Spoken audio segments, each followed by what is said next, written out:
des élèves qui m'ont l'air intelligents, dans le sens qui ont compris la valeur de ce que j'enseigne, qui sèchent, je vais plutôt me poser des questions sur moi. Un prof qui a 2 fois le même cours, c'est pas un vrai prof, c'est plus un passeur. Le vendeur qui a compris l'enjeu, il vient avec son propre branding, il le reniera jamais, mais qui est capable aussi de faire rêver avec la brand de l'entreprise et même de la enhance. Quand ça va pas, tu regardes un manga, ça va mieux, tu vois. Moi, ça m'a sauvé la vie. Il est sous-coté à ce niveau branding, alors qu'il a une intention et une capacité à déformer la réalité qui lui est vraiment propre. C'est Alec Henry. Alec, il a bâti son branding, mais pas pour faire le beau, c'est pour s'en sortir. Ça fait quoi d'être l'ombre d'Oussama Ammar?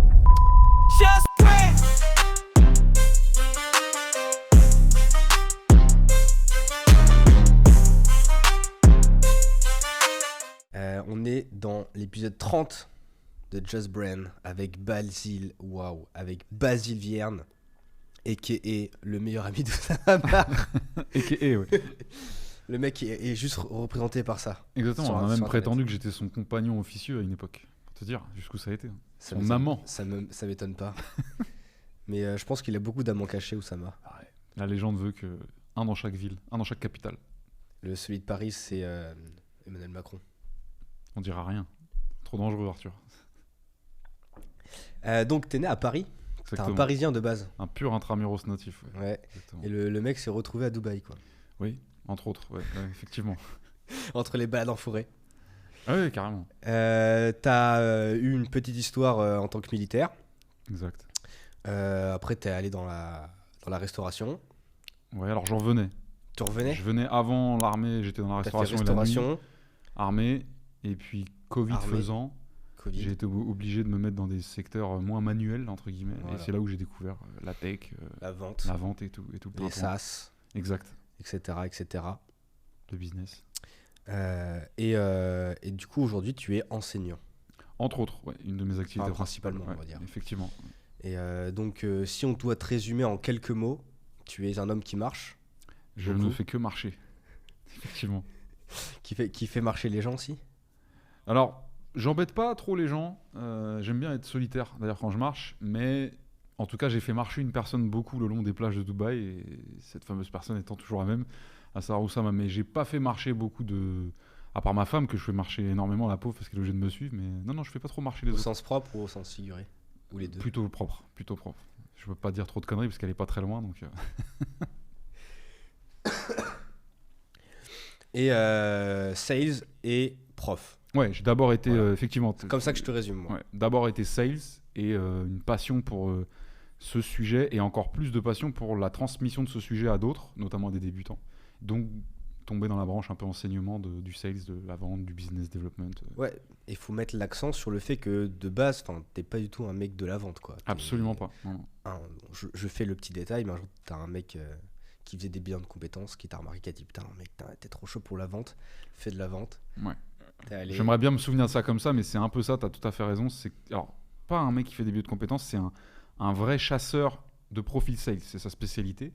Eric Kayla, qu'on embrasse très fort, et qui m'a surtout en fait fait me rendre compte qu'il y avait une voie pour moi dans ce domaine que je n'envisageais absolument pas par pseudo-syndrome d'imposteur ou je sais pas quoi, mais que tu sais même pas que c'est là, quoi. Et il m'a dit non, tu devrais tester, j'ai l'impression que tu collerais pas mal avec le métier. Et il s'était pas trop trompé, en tout cas. Donc, je le remercie, en tout cas. T'es un bon vendeur, quoi. Écoute, j'ai un petit momentum. Dire qu'on a un bon vendeur, c'est déjà dire des conneries, mais en tout cas, j'ai réussi pas mal dans ce milieu-là. Et surtout, je m'y suis beaucoup intéressé et passionné, parce que c'est ça le plus important, quelque part, c'est d'aimer la discipline. On a beaucoup parlé de brand, de vente. Il y a Enzo qui est passé dans l'épisode juste avant. Donc, je suis chaud que tu nous parles un petit peu de ta vision de la brand d'un vendeur. Ouais, d'accord. Alors, d'ordre plutôt individuel ou d'un vendeur dans une boîte? Ta vision, de quoi tu as envie de parler? Alors, de la brand, moi, c'est un sujet qui, pour moi, est déjà infini et passionnant, mais à mon sens, un peu trop négligé par beaucoup de gens qui devraient s'y intéresser.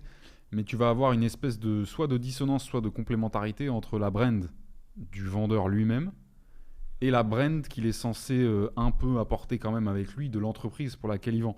Et c'est d'ailleurs là souvent que c'est un peu le merdier, c'est que en France, en tout cas, dans la plupart des jobs, on va pas trop te donner les armes pour savoir si c'est ta brand qu'il faut que tu pousses ou celle de la boîte. Et quand c'est celle de la boîte, la majeure partie du temps, la brand, elle est pas faux folle. C'est vraiment, tiens, voilà, mets la même bannière LinkedIn que tout le monde, c'est de la stratégie branding, tu vois.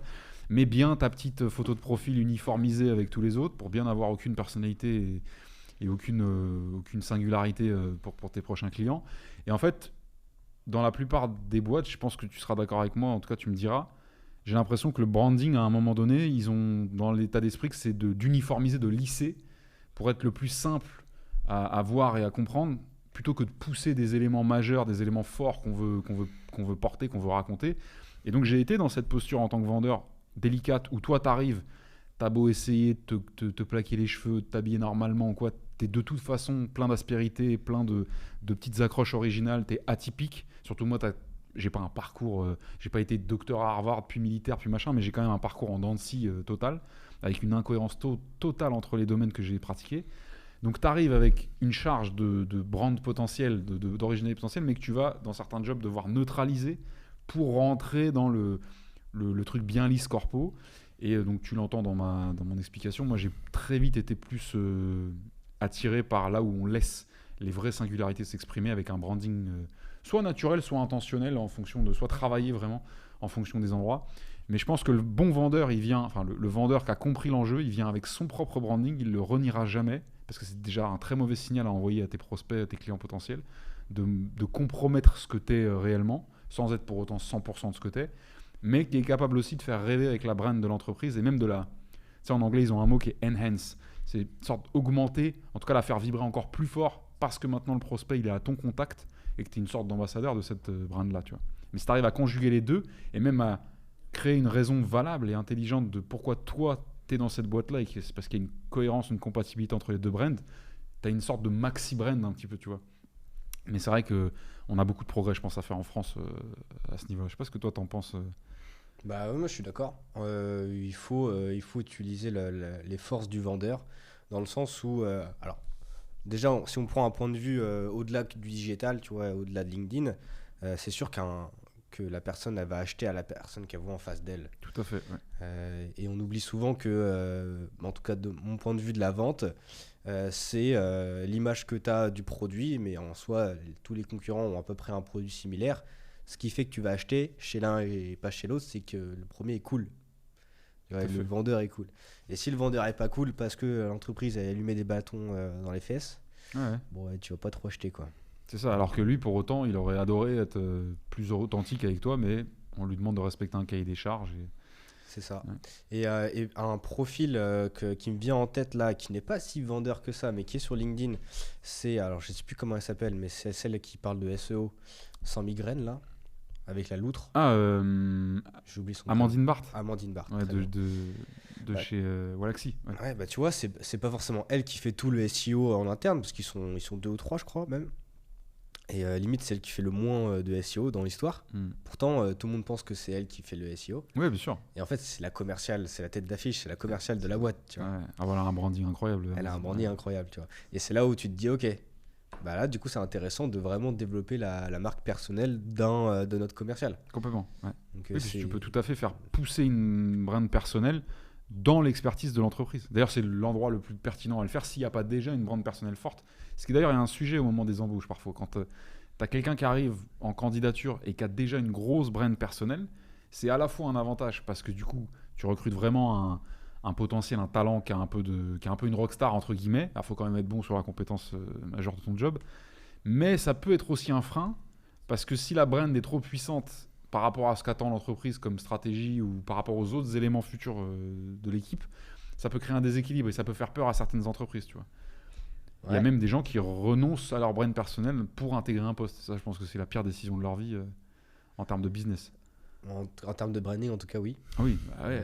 Maintenant, mais par contre, tu viens de me faire réfléchir à un truc que j'ai encore jamais vu d'un influenceur LinkedIn, on va dire, qui a peut-être plus de 10 000 abonnés, et qui est pris dans une boîte pour son influence. Genre le mec devient commercial, mais c'est pas sa boîte, c'est celle de quelqu'un d'autre. Genre, t'imagines, on prend un Amandine Barthes en salarié, tu vois. Ouais. Ce serait trop puissant. Bah, ça arrive beaucoup, en fait. Quand tu as un gros personal branding, et là j'ai en tête un de mes amis, un des meilleurs sales que je connaisse, qui a été chez Lemlist à l'époque de la grande croissance de Lemlist, qui s'appelle Marwan Wada, je sais pas si tu vois. Maintenant ils font de ses propres SaaS, etc. Mais il avait un personal branding incroyable de sales. Alors évidemment c'était estampillé Lemlist parce que tout le monde savait que c'était un sales de Lemlist. Mais on oubliait un peu Lemlist dans l'équation. C'était vraiment lui le main event entre guillemets.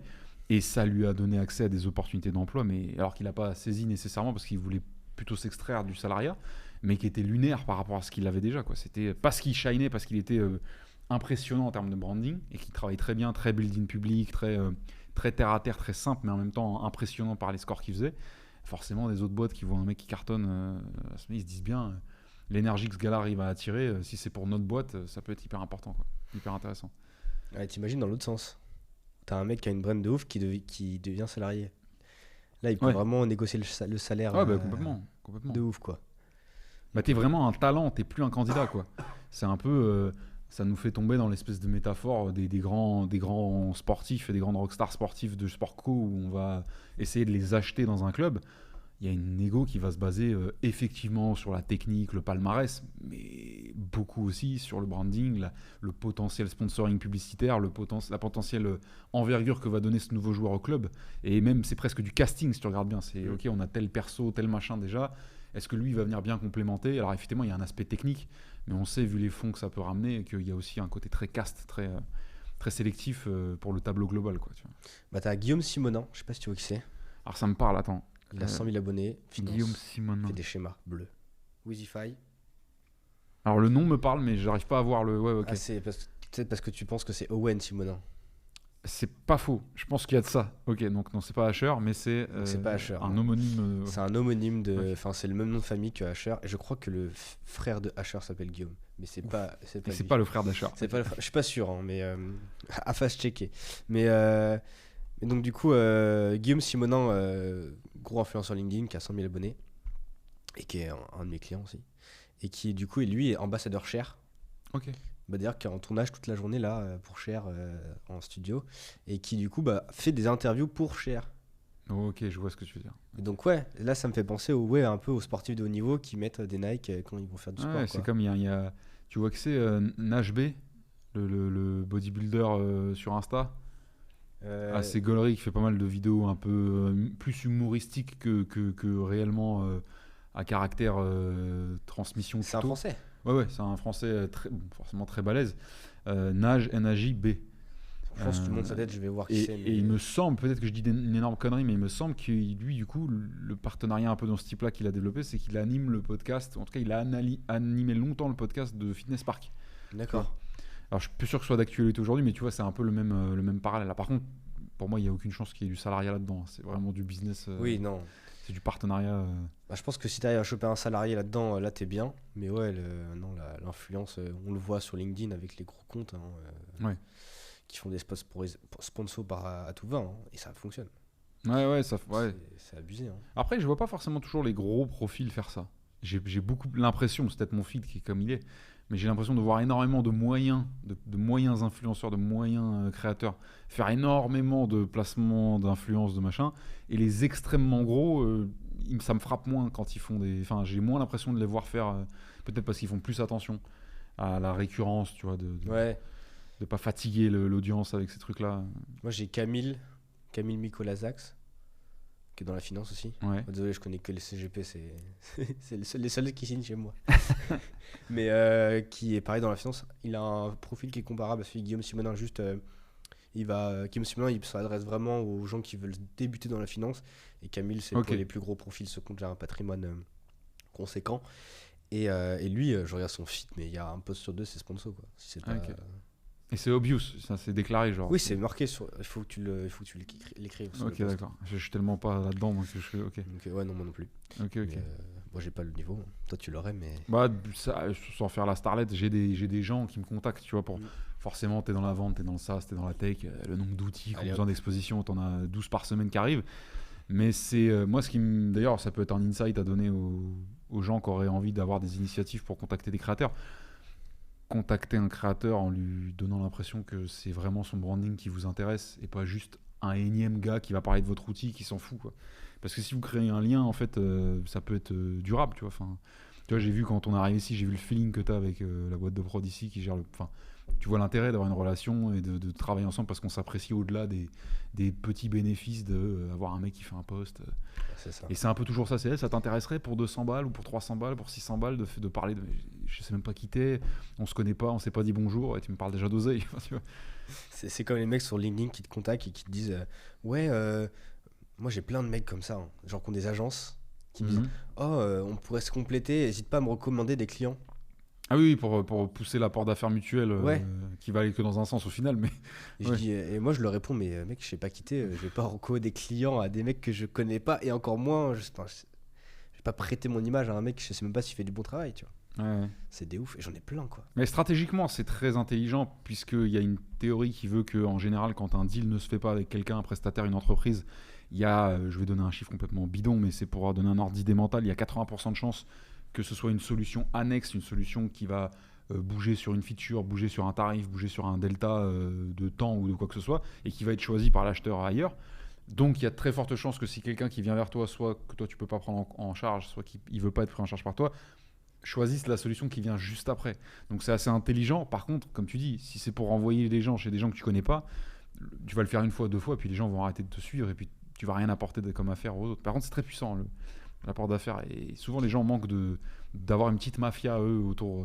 Moi j'ai, hein. Oui. Ah oui, Justement, mais c'est pour ça que j'ai il y a plein d'entrepreneurs qui strugglent un peu au niveau chiffres et qui seraient beaucoup plus à l'aise au niveau d'oxygène s'ils prenaient juste la peine de regarder leurs potes et se dire, ah ouais, je pourrais carrément envoyer à mon ex-collègue, pote, homologue du même domaine, tu vois. Pas forcément la concu pure. Si t'as une concurrence qui est dure et que t'aimes pas, ça sert à rien d'aller faire des trucs parce qu'au niveau business, ça va être vertueux. Mais on peut avoir des concurrents qu'on aime. Moi, je trouve que c'est le truc le plus sain du monde, tu vois. C'est respecter ton concurrent parce qu'il fait du bon taf aussi, tu vois. Ouais, et puis même dans nos métiers, alors je sais pas comment c'est dans la vente, mais je sais que moi j'ai des projets que je vais pas prendre parce que créativement, c'est pas du tout moi, quoi. C'est pas ta cam, mais par contre, ça peut carrément fitter avec un pote à toi ou une pote à toi qui va être un peu dans le même game. Ouais, tu parlais d'Enzo, t'as reçu Augustin Tonnel, tu vois. Enfin, on est tous plus ou moins des espèces de concurrents, même si on n'a aucun rapport dans nos styles et dans nos apprentissages, dans notre pédagogie. Mais ça n'arrête pas. On s'envoie des gens. Vous êtes tous les trois fous. Oui, voilà, on est juste tous les trois tarés et à 50 de QI, ce qui fait qu'on amuse beaucoup les gens. Mais il manque Jules et j'aurai les plus gros sales de France. Ah oui, tu veux Jules, je peux te donner Jules. Donne-le-moi, tu me fais la place. Tu lui vends la promesse d'une bonne bière pendant le podcast, il sera là à coup sûr. Si c'est qu'une bière, ça devrait le faire. J'ai cru comprendre qu'il aimait bien ça. C'est un expert. Mais ouais, ok. C'était quoi le deuxième point qu'on devait aborder ? C'est une bonne question, Arthur. C'était la brand quand on est professeur. Ah oui, c'est vrai. La brand. Alors moi, je ne vais pas m'auto-proclamer professeur, hein, qui a l'air d'être un mot un peu utilisé dans tous les sens, mais qui a un vrai sens au niveau académique. Et le professorat, c'est avoir un certain level de diplôme d'abord. Pour être professeur, il faut être agrégé. Moi, je suis un enseignant, un passeur, entre guillemets, un pédagogue, un formateur, si tu veux vraiment des termes modernes. C'est intéressant ce point de la brand d'un enseignant parce que il doit avoir plusieurs casquettes en termes de brand, l'enseignant. Parce qu'avant de commencer à enseigner, il faut qu'il soit déjà sexy au niveau du knowledge qu'il peut partager pour tout de suite gagner un temps fou à la mobilisation de l'attention de son audience potentielle, de ses classes. Même si tu te dis, bon, moi j'enseigne pas dans les écoles primaires, tu vois, j'enseigne pas dans les collèges, j'enseigne dans des écoles des écoles privées où les gens dépensent une certaine somme d'argent qui est pas lunaire comme chez HEC, mais il y a une intention d'être là, si tu veux. On les a pas obligés, ils sont pas là par défaut. Donc théoriquement, ils sont déjà un peu consentants. Mais au-delà du consentement, il y a est-ce qu'ils ont déjà une énergie dans leur attention ? Est-ce qu'ils sont déjà intentionnellement attentifs à ce que je vais leur donner ? Parce qu'ils sont déjà excités par ce qu'ils vont apprendre. Et ça, t'as beau croire que ça passe par ta pédagogie, ça passe à 90% par ta brand. Si tu les as fait rêver par ta brand... D'ailleurs, il y a des gens qui prennent des cours avec des flûtes, des espèces de vraies d'escroqueries en termes de pédagogie et d'expertise, mais qui en sortent transcendés en termes de découverte parce qu'ils sont hyper clients de la brand du professeur, tu vois. Et tant mieux, quelque part. Tu vois. Il y a un film, je sais pas si tu connais, qui s'appelle Le Brio, avec Daniel Auteuil et c'est Camélia Jordana, c'est ça ? Camélia Jordana, où c'est un enseignant à Assas, l'école d'avocats, qui enseigne en partie principalement la rhétorique, et qui est un immonde connard raciste, acariâtre, un peu sociopathe, détesté de tous, mais tellement tranchant, tellement incisif et surtout tellement vif d'esprit que son amphi est bondé systématiquement parce que c'est juste un événement d'être à son cours, tu vois. Mais par contre, il clash des élèves à tous les cours, il s'embrouille avec tout le monde, personne ne l'aime vraiment, mais il est capable de générer chez ses élèves une fascination et aussi une mise en mouvement. Donc la brain du prof, elle passe par là. Par contre, la brain du prof, elle doit, je pense, pour vraiment fonctionner, mais tu me diras si tu penses comme moi que ça doit être le cas chez tout le monde, mais particulièrement chez les profs, elle doit être basée sur ce qui existe déjà. C'est-à-dire que faut éviter un peu le maquillage, faut éviter l'habillage quand tu es professeur, parce que c'est très dur de maintenir quelque chose d'artificiel quand tu donnes cours. Quand tu donnes cours, tu es à poil. Ou alors tu récites, tu fais pas un cours, tu fais un deck, tu récites des praises. Ça, pour moi, c'est pas des enseignants, c'est des présentateurs. Ça peut même ressembler à ce qu'est un mauvais sales. Un sales, c'est un mec qui va faire une démo dégueulasse de slide. Mais le prof, non. Le prof, il a sa trame, et puis à un moment donné, il se fout à poil, entre guillemets. Et il est parfois en interaction, parfois non, il y a du magistral pur, il y a de l'interactif. Et il va se laisser porter par la réception des infos qu'il donne dans son groupe. Et deux cours de la même matière, du même momentum du programme, à 2 classes différentes, ne sera jamais le même.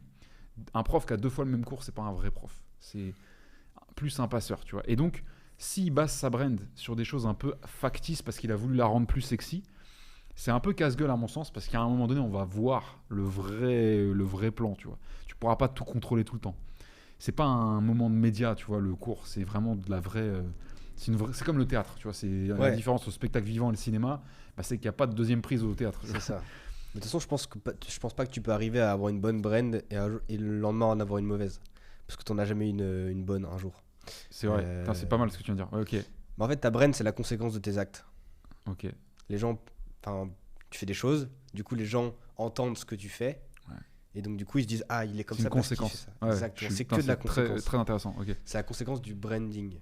Oui. Et donc du coup tu pourras jamais, tu peux améliorer une brand sur le long terme et tu peux la désagréger, on va dire, mais tu peux pas changer du jour au lendemain. De toute façon, ça passera par tes actes. Tu peux pas être un imposteur en fait. Je ça marche pas. Tu veux dire. Et encore moins du coup dans l'enseignement ou dans le théâtre, quelque chose comme ça. Mais c'est marrant, ça me fait penser à tous les profs que j'ai eu. J'avais un prof de maths comme ça au lycée, qui s'appelait Monsieur Cambron, prof de maths. Stylé comme là. Ok. Cambron. Et il était un peu détesté de tout le monde. Okay. Et ses cours étaient géniaux. Et pareil, il balançait des pics sur tout le monde et tout. Et c'était très drôle parce que moi j'y vais en maths au bac. Donc moi j'étais genre le cancre à l'école.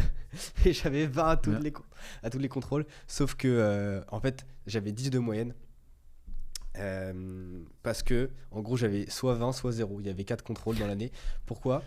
Parce que moi je gardais mon téléphone pour envoyer des messages à ma meuf, et je me suis fait cramer 2 fois et du coup on pensait que je trichais, et du coup j'avais 10 de moyenne. Tu en es bien sorti, hein. Oui, ok. Moi j'ai fait STMG, donc ça les maths c'était pas super. STMG c'est d'accord, c'est comment ils appellent ça, c'est bac technologique. Bac techno, ouais. Je connais plus trop les filières. En gros, c'est commerce en fait. Il y avait, je crois, STG. De mon temps. De ton temps, c'est STG. STG, exactement. Voilà. C'est l'équivalent, et donc tu as du droit, du commerce, du management, etc.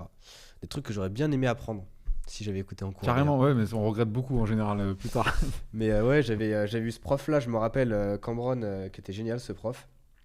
Sinon, j'avais un prof en STAPS.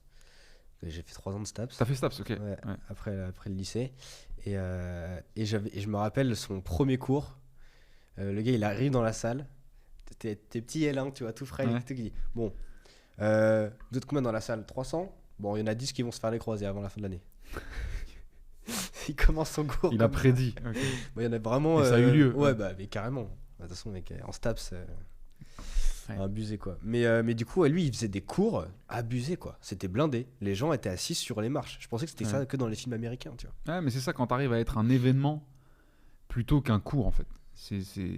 L'événement, c'est pas un mot choisi au hasard. C'est qu'à la fois le cours va être unique dans sa manière d'être donné, mais en plus, il va potentiellement s'y passer des trucs qui va ne se passer que là, et que le prof va jamais s'emmerder à dire oh j'ai vu que ça a plu, je vais essayer de le facticement le recréer. Non, moi ça m'arrive des fois qu'on me pose une question, je donne un cours par exemple sur les fondamentaux théoriques du persona, pourquoi c'est quelque chose qui est hyper important d'approfondir avec des nouveaux vendeurs. Et il va y avoir une question ultra intéressante qui va être posée. Je vais digresser de manière productive sur la question. Si la question revient au cours de l'année, parce que je prends différents batchs au cours de l'année, plusieurs fois, je vais commencer à moi-même prendre du recul et dire effectivement, si la question revient systématiquement, ça vient peut-être plus d'une carence de ma pédagogie que d'une curiosité. Mais si c'est ponctuel, eh ben, ce sera ponctuel. Et ça n'arrivera qu'une fois. Et peut-être que la digression que je vais faire, et parfois quand c'est le prof qui fait la digression, mais un élève peut tout à fait apporter un propos hyper pertinent qui fait réaliser des trucs à des gens, et ben ça ne sera qu'à ce cours-là, tu vois. Et quand tu arrives à avoir ça, ce côté événement, souvent c'est dû beaucoup au branding, au style que tu as d'enseignement. Et je pense que la finalité de tout ça, c'est un élève, il sait que s'il vient à ton cours, il n'aura pas perdu son temps. Il ne sait pas ce qu'il va apprendre. Il ne sait peut-être même pas ce que lui, il veut apprendre, tu vois. Mais il sait qu'il n'aura pas perdu son temps. Comme un excellent podcast, tu vois. Des fois, tu lances un épisode, tu n'as même pas compris le titre, ni trop qui est l'invité, mais tu sais, parce que tu as l'habitude de cette cam, tu as l'habitude de cette valeur, tu vas apprendre un truc. Et tu te laisses porter, tu vois. Tu as confiance dans le format, en fait, tu as confiance dans la brand. Tu vois. En tout cas, c'est la brand qui te donne cette confiance, tu vois. C'est ça. Et je trouve que c'est le paroxysme de la brand d'un prof, c'est quand l'élève vient. Alors là, on parle de cours où les élèves peuvent choisir de venir ou pas venir, mais dans les écoles où j'enseigne, il y a des champions olympiques de l'arrêt maladie. Il y en a qui viennent de très loin, qui veulent pas venir parce que les transports, parce que machin, qui sont mes collègues me donneront le cours. Mais en fait, non, parce qu'ils vont rien te donner du tout. Ils vont te donner des bribes de ce que j'ai dit. Mais si t'es pas là, tu n'auras jamais la teneur du truc, tu vois. En tout cas, c'est comme ça que j'essaie de le faire, parce que ça. Et puis ça fait un filtre aussi, on va pas se mentir. Hein. Ouais. Et ceux qui sont pas là parce qu'ils ont pas envie, bah tant mieux. Tu vois. Ils sèchent pas trop tes cours, tes élèves, du coup? Bah, ça fait perdre du poids de sécher mes cours. C'est-à-dire que quand tu viens après, je vais te... Ouais, tu vas le fumer. Non, ça dépend pourquoi. Enfin, sécher, moi j'ai été un black belt, séchage de cours. Sincèrement, je peux écrire un livre sur l'école Comment buissonnière, sécher. mais littéralement. J'ai même été viré de mon lycée parisien pour un excès d'absentéisme. C'est pas une blague. Hein. C'est-à-dire que, tu le sais pas d'ailleurs, hein, mais il y a des... Peut-être que ça a évolué, mais il y a des ratios, il y a des règles. Et si tu dépasses un certain taux d'absentéisme, en fait, tu n'es plus considéré comme ayant suivi académiquement ton année. Évidemment, à l'époque où j'étais un petit con et je le faisais, j'en avais pas la moindre idée. Mais comme j'ai séché plus de la moitié des heures effectives de cours, tu vois ce que je veux dire, ça rendait mon année invalide, quoi que j'ai comme résultat. Et donc, je me suis fait sortir de l'académie où j'étais, littéral. Et je me suis retrouvé en internat seconde chance, dans le fond de la Vendée. Tu vois, heureusement, ma mère s'est battue pour que je reste dans le général et je la remercie parce que franchement, ça a été game changer. Donc, je vais pas rentrer dans la gueule des élèves qui sèchent. Par contre, si je vois des élèves qui m'ont l'air intelligents, dans le sens qu'on compris la valeur de ce que j'enseigne, qui sèchent, je vais plutôt me poser des questions sur moi. Tu vois. Ouais, Parce que on sèche rarement pour rien un cours. Tu vois, on sèche un cours qu'on n'a pas envie de suivre. Moi, j'ai jamais séché un bon cours de ma vie. Tu vois. Ouais, c'est ça. Ouais, je suis bien d'accord. On a eu la même merde d'ailleurs. Ouais, On va pas jouer les grands moralistes. Mais ouais, ne séchez pas les cours, les enfants. Non, mais je ne donnerai aucun enseignement sur le séchage de cours. Par contre, je vous laisse découvrir par vous-même. De toute façon, on n'a pas vécu les mêmes époques, donc ça doit être plus chaud aujourd'hui, je pense. Ok, c'est très très stylé. Très stylé. C'est que ma prof de français aussi. Ouais. Moi, je suis dyslexique. Ok. D'orthographique. Donc bref, je te laisse imaginer l'écrit, la lecture. Donc c'est les deux. Les deux. Ouais. Moi, ok. j'ai un combo breaker avec trouble de la mémoire. Ok. Donc quand genre tu vois un bouquin comme ça là, Mhm. je lis il me faut 1 an pour le Mhm. lire, le comprendre et tout. Parce que des pages, je les lis 3 fois pour les comprendre Ouais. un minimum, tu vois. Donc c'est assez dur de lire, etc. Et bon, ça va mieux maintenant parce que je m'entraîne, je lis, etc. Je commence à aimer ça. Mais je te laisse imaginer quand j'étais en première, pour le bac de français, c'était pas ça. Ouais. J'ai eu une prof de français. Oh là là, aussi celle-ci, elle était extraordinaire. Je te jure que peu importe sur lequel texte je Ouais. tombais en français, je le fumais parce qu'en fait, elle racontait le texte avec une facilité, avec un truc. Juste, t'étais au cinéma, tu vois. Mhm. Genre, elle te racontait le truc. Et je me rappelle que je suis tombé sur le sujet. Genre, moi, j'ai pas révisé, hein, parce que moi, je révisais pas. Ah, toi non plus. J'ai révisé, genre, vraiment peut-être 3 heures pour le bac, hein, au total, hein, pour apprendre 3 dates en histoire. Bac de français, je suis arrivé au talent, tu vois. J'ai vu le sujet. J'ai fait, ah bah, je me rappelle de ça. La prof, elle nous en a parlé en cours. Je me rappelais, voilà. Et j'ai eu la moyenne. Ouais, c'est fou comme le récit bien mené crée tout de suite un souvenir et crée. Et si on peut profiter de ton podcast pour dire un truc aux gens, tu vois, ça fait plaisir que tu le dises comme ça, mais on s'en branle de combien de temps vous mettez à lire un livre. Mettez 10 ans pour lire un livre de 30 pages si c'est ça votre rythme. Et les gens qui viennent vous dire, moi je lis 4 livres par mois, c'est des gens qui n'ont pas compris à quoi ça sert et déjà, qui n'ont pas compris pourquoi les gens écrivent des livres et qui n'ont pas compris à quoi ça sert de lire un livre. Les gens qui font des... Alors, il ne faut pas mélanger la performance cérébrale avec se cultiver, mais le côté presque sportif de la lecture rapide, c'est une discipline à part. Oui, mais les gens qui se rendent fiers, qui s'enorgueillissent de lire rapidement, pose-leur une question sur le livre qu'ils viennent de lire. Ouais, tu vas voir. tu te rappelles du premier livre que tu as lu Encéphalogramme plat, mais même pas il y a longtemps. Les mecs, ils sont là, tac, tac, tac, ils tournent des pages toutes les 3 secondes. C'est, à ton avis, tel personnage, il va changer au cours du roman où même tu peux leur demander juste une question de mémoire. Ça répond à côté de la plaque une fois sur deux. Parce qu'ils lisent pour être performants en lecture, alors que lire, c'est ouvrir son esprit, sa pensée, et c'est surtout un exercice comment dire, c'est un exercice d'imagination. La puissance d'un livre, d'un texte, même de non-fiction, hein, c'est que ton cerveau, tu pourras jamais empêcher ton cerveau de représenter ce que tu lis dans ton esprit. Tu comprends ? Quand tu vas au cinéma, t'es juste passif. T'as tout. T'as le son, l'image, l'histoire. T'as plus qu'à bouffer tes popcorn quelque part, tu vois. Quand tu lis, l'auteur, il a fait la moitié du job. Il t'a posé des informations, c'est toi qui vas les concrétiser dans ton cervelet. C'est pour ça que personne ne lit le même livre quelque part, tu vois. Et les gens oublient cette part de l'équation et se disent de toute façon, lire, c'est comme aller faire un 10 km. Mais non, mon pote, c'est au contraire, c'est l'inverse de ça. Et donc, ils n'exercent jamais leur imagination, leur créativité. Et toi qui es dans un métier ultra créatif, tu vois la valeur que ça a. Et ils peuvent lire des bouquins qui sont, pour la majeure partie des gens, transcendantaux par la puissance du récit, de l'histoire et de la sagesse qui est dedans, et dire « Ouais, j'ai lu Les Misérables ». Ils sont incapables de t'en citer quoi que ce soit qui les ait touchés, inspirés, amusés ou quoi que ce soit. Par contre, ils ont lu Les Misérables. Super. Et d'ailleurs, moi, c'est ça que j'ai beaucoup rejeté à l'école. Hein. C'est qu'on me demandait de lire comme un travail. Alors, c'est facile de se plaindre a posteriori de l'école et dire c'était nul, c'est pour ça que j'étais un cancre. Mais moi, c'était un complexe. Et je le dis parce que ma femme est sur le plateau et qu'elle sait. J'ai récemment craqué mon complexe de lecture. Moi, j'ai un problème et je pense que tu m'as donné des indices avec ta dyslexie, dysorthophonie. Je pense que tu dois pas être loin non plus. Moi, je n'arrivais pas à lire quand j'étais petit et jeune. Et d'ailleurs, j'ai jamais lu les livres qu'on m'a demandé de lire à l'école parce que je n'arrive pas à galvaniser mon imagination. Et quand je lis, surtout de la fiction, à l'école, tu lis pas beaucoup de la non-fiction, tu lis quasiment que de la fiction.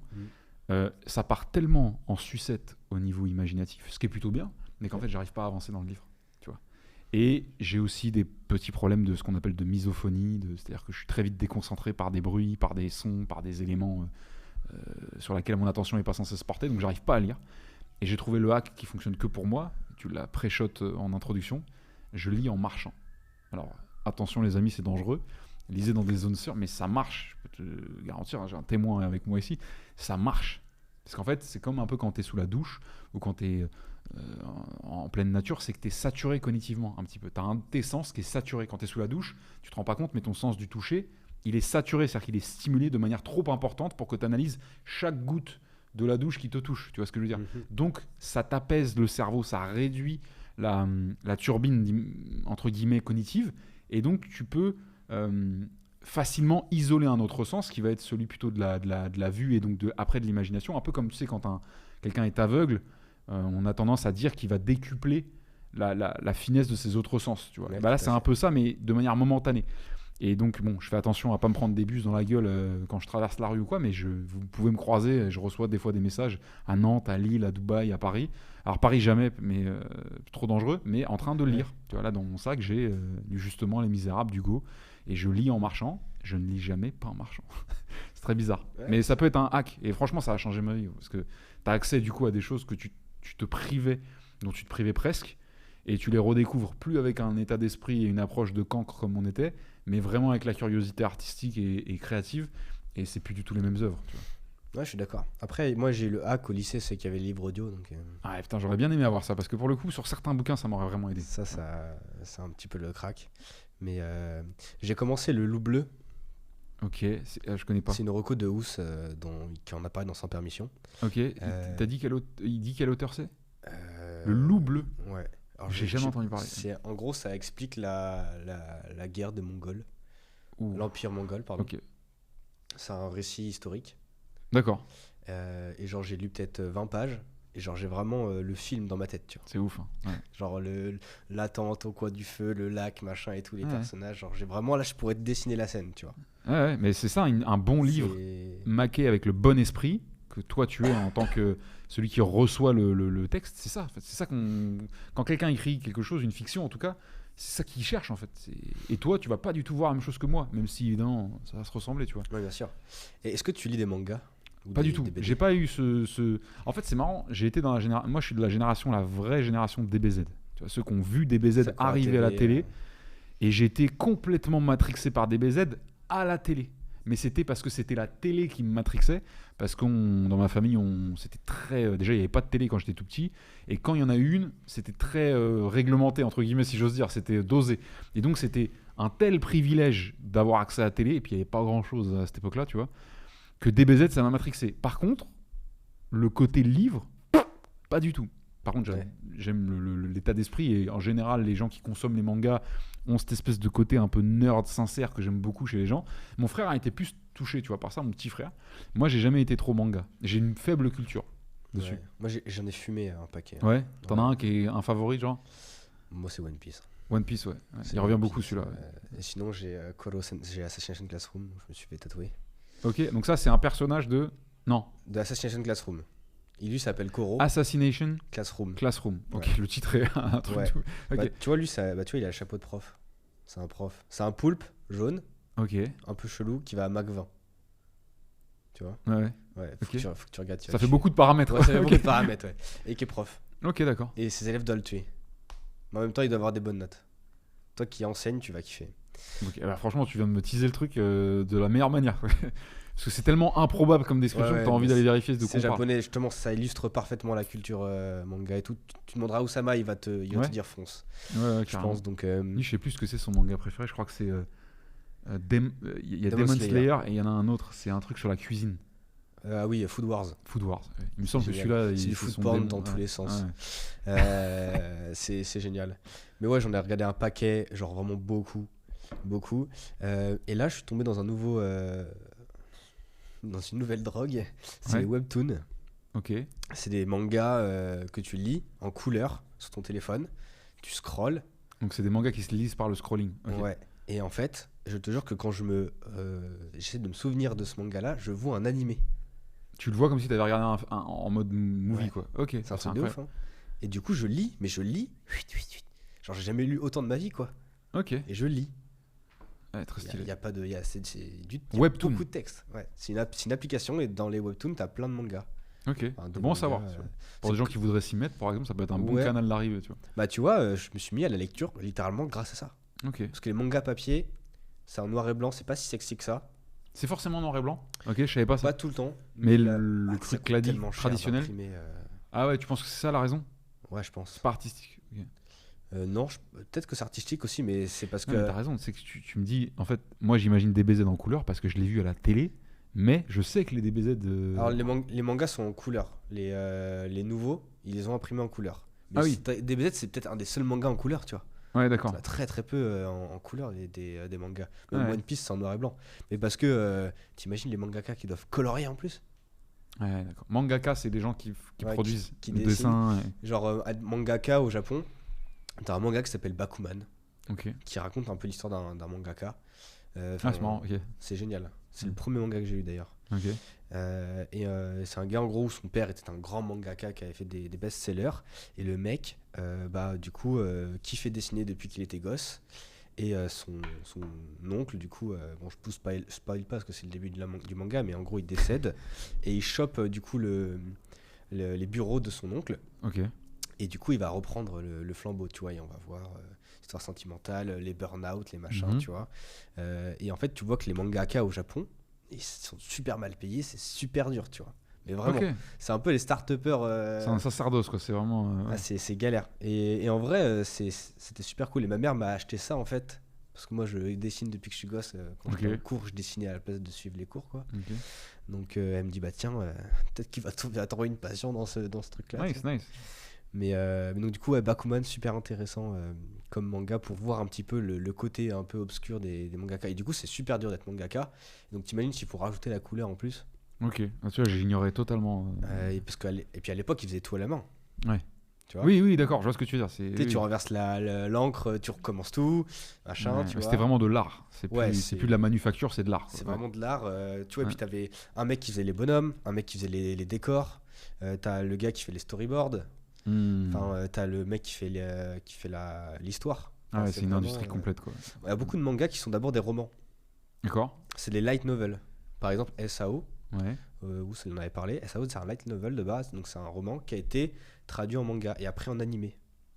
Ok, ça m'étonne pas. Quand tu le dis, une fois qu'on le sait, ça m'étonne pas, mais ok, je savais pas du tout ça. Donc voilà, t'as une industrie de malades hein, là-bas. Ouais. En tout cas, on sent que toi, tu t'apprécies le game. Ouais, ça se sent. c'est cool. Et là-bas, ce qui est sympa, c'est que c'est très méritocrate. C'est-à-dire qu'en gros, t'as le Weekly Shonen Jump. C'est un magazine qui fait cette taille-là, tu vois. Ok. Où dedans, t'as des bouts de... Vraiment, toutes les semaines, ils sortent ça. Hein, Putain. et c'est des bouts de manga. C'est des extraits, quoi. Ouais, Ouais. des extraits. Et les mangaka, eux, avant de sortir, d'être produits, ils doivent faire des bouts de manga qu'ils doivent mettre dans le Weekly Shonen Jump. Et c'est les lecteurs qui votent Ok, d'accord. pour élire le prochain manga qui sera édité. Ouais, c'est un peu un product hunt, mais version manga. C'est un peu laisser le marché C'est dire ça. ok, putain, c'est. Et tu te rends compte, t'as des mecs Ouais. qui ils misent tout sur un vote du public. Ouais, mais quelque part, c'est le vote le plus. Enfin, c'est le pari le plus intelligent à faire. Et du coup, j'imagine qu'il y a une énorme demande de paraître dans ce magazine-là pour peu d'élus ou. Ouais, c'est ça. Ouais. Ouais, En gros, t'as des maisons d'édition. du coup, je comprends mieux pourquoi ils arrivent à le sortir toutes les semaines, tu vois. C'est ça. T'as une maison d'édition qui est en Ouais. collaboration avec. Alors, je connais pas exactement comment ça fonctionne, mais t'as une maison d'édition qui est en collaborateur avec le magazine. Et puis, t'as d'autres magazines aussi hein, qui fonctionnent comme ça. Et puis ils choisissent quoi. Et puis en Ouais, fonction bien des sûr. votes, machin. Et ce qui est très drôle aussi, c'est que bah, t'as le monde de l'influence qui arrive maintenant. Ah, même là-dedans, ouais. Bah ouais. Et ils en parlent dans Bakuman, c'est intéressant. À un moment, il y a un mec qui fait de qui fait de la J-pop, là, tu sais, le mec qui danse sur scène au Japon, Oui, oui, super oui. connu, qui sort un manga. Bah, tous ses fans votent pour lui. Ouais, bien sûr. Et t'as les mecs là qui sont mangaka depuis 10 ans, là, qui sont.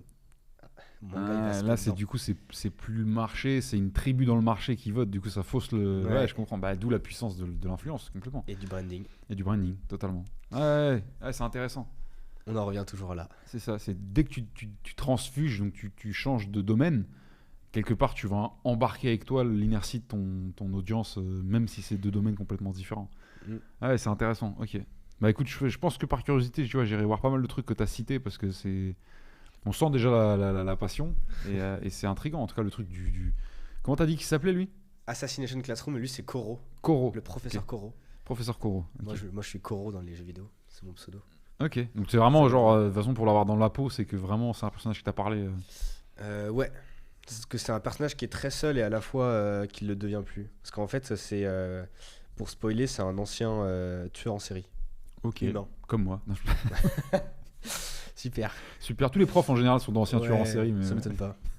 Mais et en gros, pour ceux qui auront la ref, Bakuman, c'est les mêmes créateurs enfin le même dessinateur que Death Note.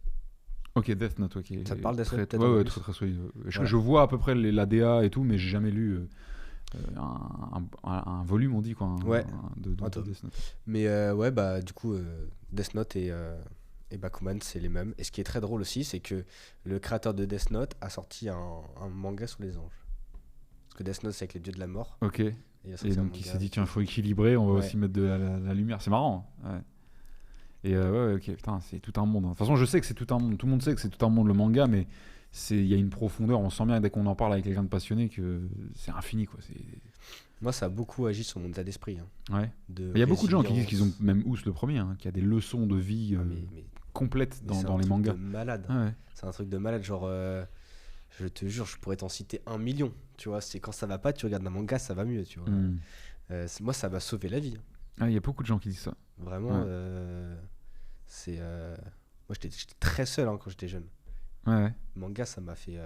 Qu'est-ce qui fait, tu saurais expliquer ce qui faisait la raison de ta solitude quand tu étais petit, enfin quand tu étais plus J'étais jeune? insupportable. Donc ça c'était quelque chose qui venait de toi, c'était pas par rapport à la géographie, le fait que tu étais Non, dans une campagne non. perdue, non, rien à voir. Non, c'était comment j'ai été élevé, on va dire. Et tu faisais en sorte d'être seul toi? Non, Non, c'était malgré toi. ouais, c'est malgré moi. Ouais. Ok, c'est pas la même chose. Hein. Ouais. Non. Ok. Non, C'est comme dit Orelsan, quand t'es seul avec tes problèmes, c'est souvent toi le problème. Ah, Voilà, c'était ça. C'est pas fou, ok. Ok, Ok. et ça a duré un certain temps. Ça dure encore maintenant, hein. Enfin, genre, je suis plus seul maintenant, mais depuis que je suis entrepreneur, ça va. Ok, parce que ça t'oblige. Je suis avec d'autres fous comme moi. Ouais, ok, ok. Et donc pendant cette phase-là, tu disais où c'était plutôt l'enfance, plutôt l'adolescence, Les deux. les deux. Et le manga arrive à quel moment dans ta vie? À vraiment avoir cet impact, parce que peut-être qu'au début, t'as juste picoré sans. Je pense au lycée, Ok. vraiment fin collège, début lycée, où t'arrives et tu te dis, mais en fait, je peux grandir seul. Enfin, il faut plus le prendre en mode je suis qu'une merde, tu vois, et voilà. Le manga, ça te donne des objectifs à toi, Oh, ok. tu vois. D'accord. Au lycée, enfin, tu grandis dans un univers social. Mhm. L'objectif, c'est de paraître bien en groupe. Exact. C'est d'être accepté par le groupe. Exactement. Ouais. Sinon, tu meurs. Voilà. Exact. Et ben, le manga, il vient de te dire, mais tu sais que tu as d'autres objectifs dans la vie, tu vois. Hmm. Et regarde ce que tu sais faire, regarde tes forces, tes faiblesses, machin, travaille, avance. Donc il y a une sorte de. Ça t'aide d'être connecté à l'essentiel et à sortir un peu de cette illusion enfin, du piège. Alors après, il y a des gens qui rentrent jamais vraiment dedans, mais du piège de la représentation sociale, du fait de plaire au groupe plutôt qu'à être toi-même et puis de trouver le groupe qui correspond à ce que t'es s'il y en a un, et puis s'il y en a pas, tant pis. C'est ça. Moi, j'ai toujours eu le problème de, vas-y, il y a le groupe, faut y aller dedans parce que tout le monde fait machin, mais ça me fait chier quand même. Mhm. Enfin, j'ai pas envie d'être comme les autres, moi j'ai envie de faire mes trucs, tu vois. Ouais.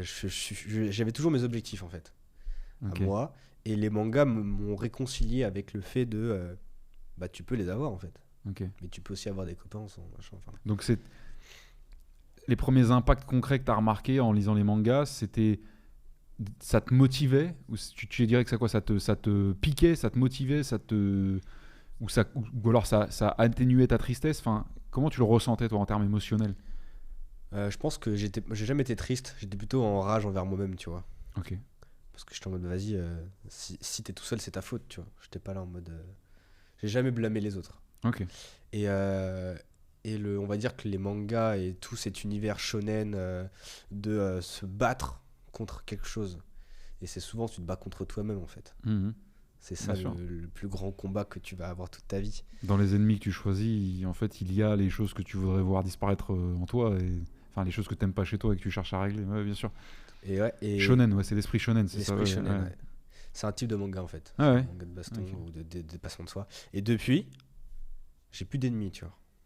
À part, ouais. À part moi-même, Ouais. entre guillemets. ce qui Oui, n'est non, pas non, mais vraiment- bien sûr, je comprends la métaphore. Ouais. Mais j'ai plus de haine envers quelqu'un, tu vois. Ok, c'est hyper intéressant. Si t'étais, si tu rencontrais quelqu'un qui est à peu près dans les âges là que t'avais au lycée quand t'as découvert le sujet et qui est pas manga pour l'instant, mais qui rencontre les mêmes un peu problématiques que toi, les mêmes difficultés que toi, tu lui conseillerais aujourd'hui, hein, avec ta culture actuelle du manga, tu lui conseillerais quel manga pour commencer? Peut-être pour essayer à la fois lui donner le goût du manga, mais surtout faire entrer ce truc qui a été positif pour toi de déclencher tu vois, de la conscience d'objectif et ça. Ouais, Lequel je tu lui dirais d'aller chercher en premier? Je lui donnerai pas. Je réponds pas bien à ta question, désolé. Non, non, vas-y. Mais vas-y. je lui donnerai pas un manga universel en fait. Ok. J'irai d'abord chercher en lui qu'est-ce qui est le plus pertinent.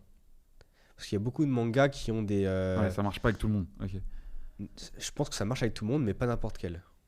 Non, mais les mangas peuvent marcher avec tout le monde, mais il y a pas. Tous Ouais. les mangas marcheront pas avec tout le monde. One Piece, Ouais. ça marche avec tout le monde. Ok, c'est marrant. Ok. One Piece, c'est un manga, c'est tellement long que ça aborde tous les sujets. L'esclavage, le racisme, tous les sujets. Voilà, drogue. Hmm. Bref. Mais donc, du coup, c'est cool, mais il faut avoir les couilles de se taper les 1200 épisodes. Ah oui, c'est ça. Ça fait pas beaucoup comme ça. Putain, 1200. Et Ok. ils sont en train de refaire la série pour en mettre que 400. Parce que tu penses que ça dissuade ça? Bien sûr. Ouais. Ah bah, il y en Ok. a plein qui me disent, moi, j'ai pas commencé One Piece parce qu'il y en a 1200. Ah, c'est marrant. J'arrive pas à comprendre le raisonnement derrière ça. Moi non plus. Tant mieux en fait, mais tu vois, cette espèce de frustration que t'as quand t'as adoré une série ou une œuvre et que bah là c'est fini. Ah putain, j'ai pleuré moi. Au contraire, tu vois. Enfin. J'ai pleuré que c'était même pas fini. Ah ouais. Genre j'étais pleuré en mode je suis arrivé à la fin de l'animé, faut attendre une semaine et j'étais un peu en mode T'as rattrapé je vais plus passer 3 heures d'affilée à regarder mon putain de manga. tu vois. Ouais. Donc j'étais un peu triste, ouais. Ouais, je comprends. Et puis tu t'attaches à l'œuvre, aux personnages, aux enjeux, et t'as même des espoirs. Tu vois, c'est ça qui est marrant quand ça va avec les mangas et avec tout, hein, avec toute la fiction, hein.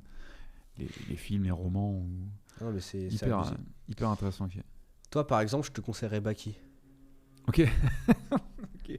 Forcément, Baki que tout le monde connaît sans connaître le manga maintenant.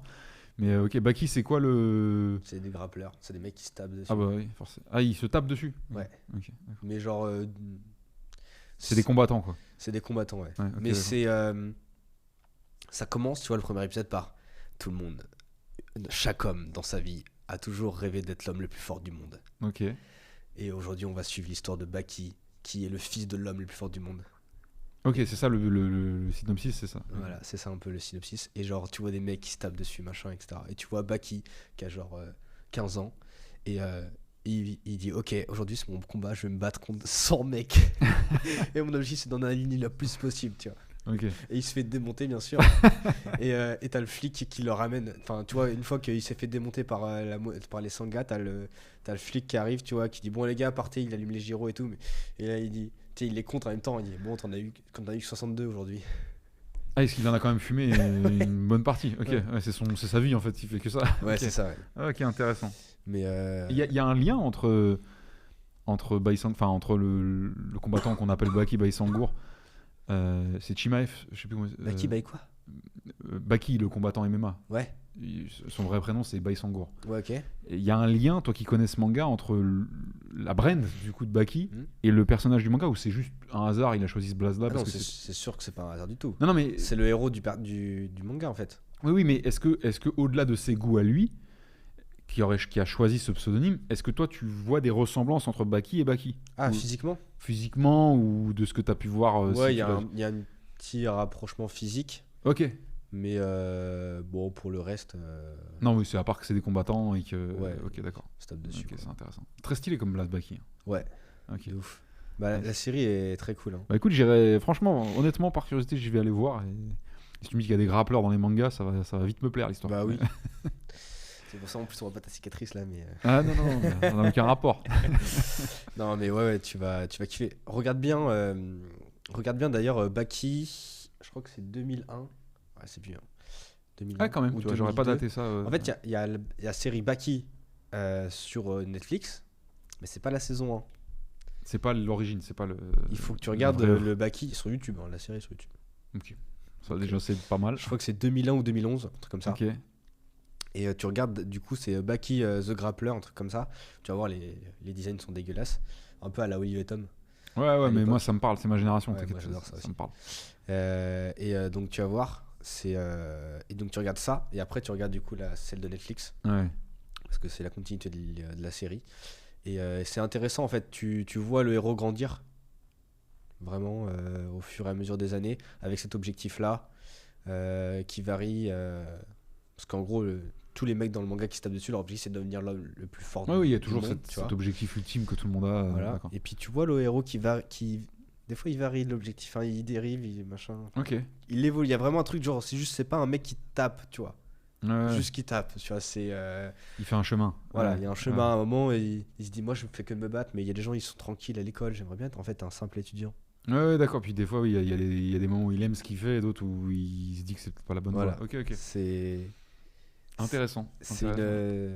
moi je vois très bien le truc de l'évolution de l'entrepreneur aussi, tu vois. Ouais. Qui se dit parce que moi j'ai commencé à 18 même à 16 ans, tu vois, à entreprendre et genre je vois, tu vois, mes potes qui passent leur vie en soirée et des fois je me dis ah, j'aimerais bien être en soirée. Ça, Oui, je je fais vois des ce que tu veux parallèles. dire. Ouais, ouais. D'ailleurs, j'ai beaucoup ressenti l'entrepreneuriat quand tu parlais c'est Bakuman, c'est ça, Ouais. du mangaka là. Ça m'a tout de suite fait penser au gars qui doit reprendre Mais une question qui me vient. Quand est-ce que tu lances un podcast sur les mangas? Si jamais t'en parles avec une espèce t'as les qualités, pas les défauts. C'est-à-dire que t'en parles avec passion, dans des termes abordables, avec une vraie capacité à projeter, parce qu'il faut pas spoiler comme tu dis, mais il faut quand même que les gens sentent la saveur. Et souvent, le défaut qu'on peut trouver aux gens surpassionnés, c'est le surjargonnage, le côté private joke permanent, où en fait, si t'as pas lu toute l'œuvre comme eux, tu comprends rien à ce qu'ils disent. Ça, moi, je trouve ça extrêmement chiant, sauf si tu décides d'adresser ça à une niche. Mais écoute, tu fais déjà un très bon podcast sur le branding, mais si tu veux te diversifier, je te recommande vraiment. Ou trouve peut-être un entrepreneur, un branding, un mec bien brandé ou une nana bien brandée, mais qui est ultra manga comme toi, tu vois. Ouais, je vais appeler les cheveux jaunes. Mais à mon avis, Kevin Tran. je sais quoi, je vais en parler à Ous. Bah, Si un Ous, jour je fais un épisode avec Ous, je suis sûr que vous parlez pas d'entrepreneuriat de l'épisode. Mais ça, c'est une de mes peurs. Hein. Genre. Mais- Ah ouais. Ah bah attends, on va. Mec, il monte un studio d'animation. C'est Ouais. c'est Non mais trop tu sais, bien. il y a aucune peur à avoir sur de voir deux personnes parler d'une passion commune, hein. Franchement. Non, justement, j'ai peur de l'inviter pour parler branding et on Et au parle final, manga. ouais, mais je pense qu'il se rappellera beaucoup plus, il gardera un souvenir beaucoup plus fort et savoureux de cette conversation si ça va naturellement vers le sujet. Mais il a toujours défendu cette théorie. Il a jamais cherché à me convertir à quoi que ce soit, ni au manga ni à autre, parce qu'il estime que les gens vont naturellement vers les intérêts. Mais on a une passion commune, enfin une passion. On a un goût extrêmement prononcé commun avec d'autres gens, bien sûr, mais tous les deux pour une série non manga, mais qui appartient à la culture populaire, qui s'appelle Kaamelott. Je sais pas si tu es Ouais, familier. bien sûr. Et il estime que ces œuvres-là, notamment et les mangas aussi, ont intentionnellement, enfin leurs auteurs ont intentionnellement caché des leçons dedans. Des leçons qu'ils n'auraient jamais pu envoyer dans le monde autrement qu'en passant pour des gros moralistes ou des donneurs de leçons ou des fous. Mais du coup, ils se sont dit, c'est pas grave, on va créer un univers qui n'existe pas. Alors, c'est pas le but vient pas de là, mais comme ils ont pu créer un univers incroyable, ils y ont glissé ce qu'ils voulaient glisser. Et pour ceux qui connaissent Kaamelott, pour faire le parallèle avec le manga, il y a des moments où c'est un truc comique, hein, c'est presque de l'absurde et du ridicule. Et il y a une phrase sérieuse qui part d'un coup, qui n'est pas du tout faite pour être drôle, et qui est philosophiquement extrêmement profonde et touchante. Et tu te dis, mais attends, s'il a mis ça là, c'est qu'il a une intention. Il peut pas avoir mis ça là pour la vanne, tu vois. Et je suis sûr que dans les mangas, c'est un peu pareil. Au-delà du côté divertissant, c'est très fort, hein, ce que tu as dit sur le fait que ça puisse ramener des jeunes à de l'action, à de la motivation et à de l'envergure et à de l'ambition. Mais c'est aussi éducatif, tu vois. Il y a ce côté éduquer sans imposer. Je te pose des leçons. Et vu que t'aimes l'œuvre, t'aimes le récit, t'aimes les personnages, tu vas accepter les leçons. Alors que si je te les fous dans le front, comme on fait à l'école, tu vas résister. Parce que tu vas te dire, ils veulent me déformer, tu vois. Ouais. Donc c'est, ouais, fais un podcast sur les mangas, je suis sûr que t'aurais une audience de zinzin. Et franchement, on m'en a souvent parlé. Et c'est souvent une paroisse, c'est les mangas. C'est genre, moi j'aime les mangas. Et toi t'aimes quoi ? Le skate, la permaculture, l'entrepreneuriat. Tu sais, c'est un peu exclusif. Ouais. Et c'est ça qui me gonfle un peu, moi, dans les trucs. Alors que toi, t'en parles comme si tu venais de le découvrir. C'est ça que je trouve. T'as la magie de la découverte. Et donc franchement, entretiens ça parce que c'est très stylé. Tu vois, pour familiariser quelqu'un avec un nouveau domaine, c'est le truc le plus important. Ouais, ça peut être gaulerie, familiarisé. Et je t'en mets un dernier parce qu'il vient de me revenir. Ouais. Tu vas voir SNK, Shingeki no Kyojin, l'attaque des titans. Ok. C'est le même nom. L'attaque des titans. SNK, c'est SEK. Non, SNK, c'est Shingeki no Kyojin. Oui, mais c'est bien le Et S donc, oui. et K. NK. Et ça veut dire l'attaque des titans. Ok. C'est un manga. Tu le regardes, c'est des mecs qui se foutent sur la gueule. Donc en gros, t'aimes bien les mangas où ça se fout sur la gueule, quoi. Enfin, Je pense que dans c'est tous les très mangas, ça violent. se fout sur la gueule. Non, c'est un team de mangas, c'est les shonen. Ok. T'as plein de teams, t'as les shonen, t'as les shoujo. DBZ, c'est du shonen. Ouais. Ouais, j'ai compris. Et en gros, SNK, c'est un truc qui m'a vraiment retourné le crâne pour le coup. Ok. Mais genre au-dessus de tout. Et par retourner le crâne, t'entends quoi, toi ? C'est justement un manga c'est des mecs qui se foutent sur la gueule, soit contre des titans ou contre d'autres humains. Tout le manga. À chaque nouvelle saison, tu redécouvres tout le manga. Ok. Et à la fin, t'as tous envie de te battre.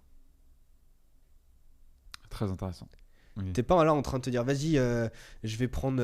En gros, ils ont un équipement tridimensionnel qui s'appelle ça, avec des câbles où ils peuvent se balader d'arbre en arbre, tu vois, en mode Tarzan. Sympa, ouais. Avec des grosses lames de rasoir gigantesques, tu vois, pour découper du titan de 50 mètres de haut, tu vois. Et à la fin, t'es pas là en train de te dire, vas-y, je vais prendre à part si t'as 8 ans, tu vois, prendre mon équipement et je vais aller découper des gens. Non. Non, c'est pas du tout ce avec quoi tu ressors, quoi. Non. Tu ressors avec de l'inspiration, de T'es l'enseignement. comme ça, tu vois. Ah ouais. À ce point-là, ok. Ah mais je te jure que genre à la fin j'étais en mode j'avais trop envie de le regarder et à la fois pas du tout envie de le regarder. Parce que tu voulais pas Ça que m'a ça jamais soit plus décevant. Enfin, que t'aies pas la même émotion que la première fois, ça. Ouais, peut-être, je pense par peur de pas re-avoir la même émotion. Ah ouais, mais c'est très je vois très bien ce que tu veux dire. OK. Et je t'en parle parce que j'ai réécouté un résumé de cet animé d'un mec qui retraçait l'histoire et tout. Et du coup, ça m'a fait rejaillir les émotions. Je te jure, je suis pas très émotionnel en vrai comme mec devant les séries et tout. Mais ce manga, putain. Ah, il t'a touché, ok. Il a marché avec toi. Ouais. Mais il marche avec tout le monde. Quand tu t'assois devant, t'as pas ton téléphone et tu regardes juste. Ok. C'est un des seuls où je fais ça. Parce que moi, souvent, je mets mon manga et puis je Ouais, bosse en même t'es sur temps. d'autres trucs en même temps. Ouais, Je suis designer, tu sais, je peux. ouais, bien sûr. Lui, vraiment, il y avait rien à côté, quoi. Lui et One Piece. C'est les deux. C'est bien noté. Donc, merci pour toutes les refs, parce que là, moi, j'ai du boulot Voilà. pour un petit moment déjà. Ok. SNK, ça va assez vite, hein, mais Il n'y a pas 1200 épisodes? non, lui, ça va. Ok. Il y en a peut-être 60. Ah, c'est déjà beau. Ça fait déjà C'est 20 plaisir. minutes, hein. C'est pas 40. Hein. Ouais, mais ça fait déjà du boulot. Ouais, mais c'est cool. Enfin, c'est. Bref. On a bien causé. On va terminer cet épisode en parlant de Brand. Ouais. Pour revenir un peu sur le. Voilà. Pour revenir sur le sujet de base. Qu'est-ce que tu penses, toi, de la Brand en règle générale? Est-ce que tu l'utilises? Parce que je sais que tu en parles souvent dans tes épisodes et tout. Quelle est ta vision autour de ce sujet? Alors, dire que je l'ai jamais utilisé, ce serait, je pense, un peu faux. Il y a eu des moments où j'ai testé des choses, mais j'ai très vite,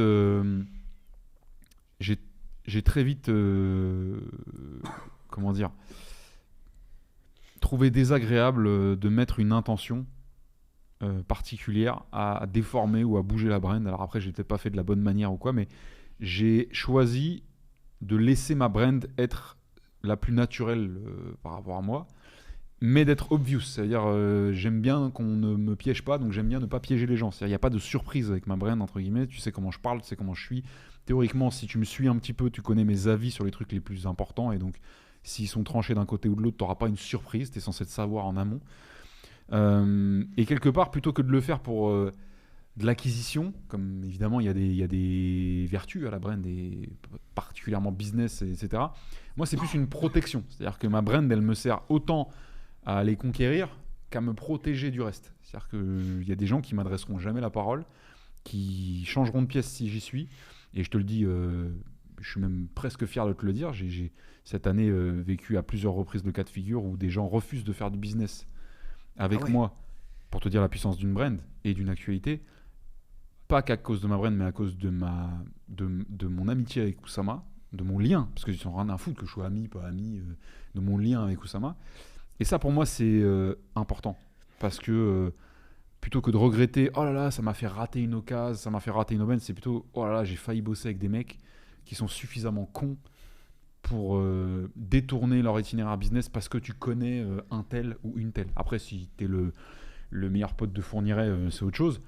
Mais tu vois, tant qu'on parle pas de mort d'homme ou de violence ou de quoi que ce soit, pour moi, il y a de la bêtise dans cette équation-là. Donc, j'ai envie de te dire, c'est comme si ma brain, elle était vivante. Je la laisse comme un être qui a sa propre autonomie.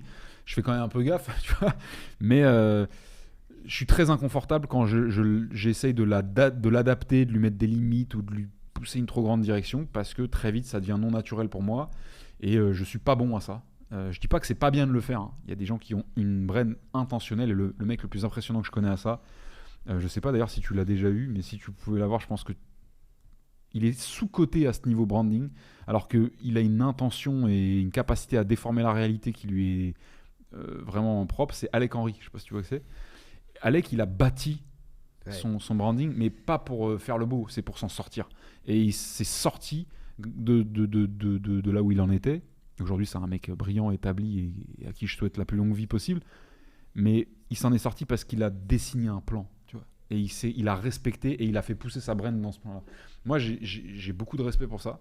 J'ai pas eu la nécessité de le faire, hein, il faut aussi le dire. Tu vois, on n'a pas tous cette espèce de...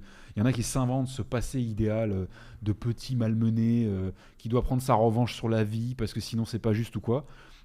C'est la réalité pour certaines personnes comme Alec qui ont souffert énormément quand ils étaient... Tu parlais de solitude, de jeune solitude, c'est très violent, hein, c'est pas juste un truc fancy à la mode qu'il faut raconter dans ton discours d'entrepreneur quand t'as percé.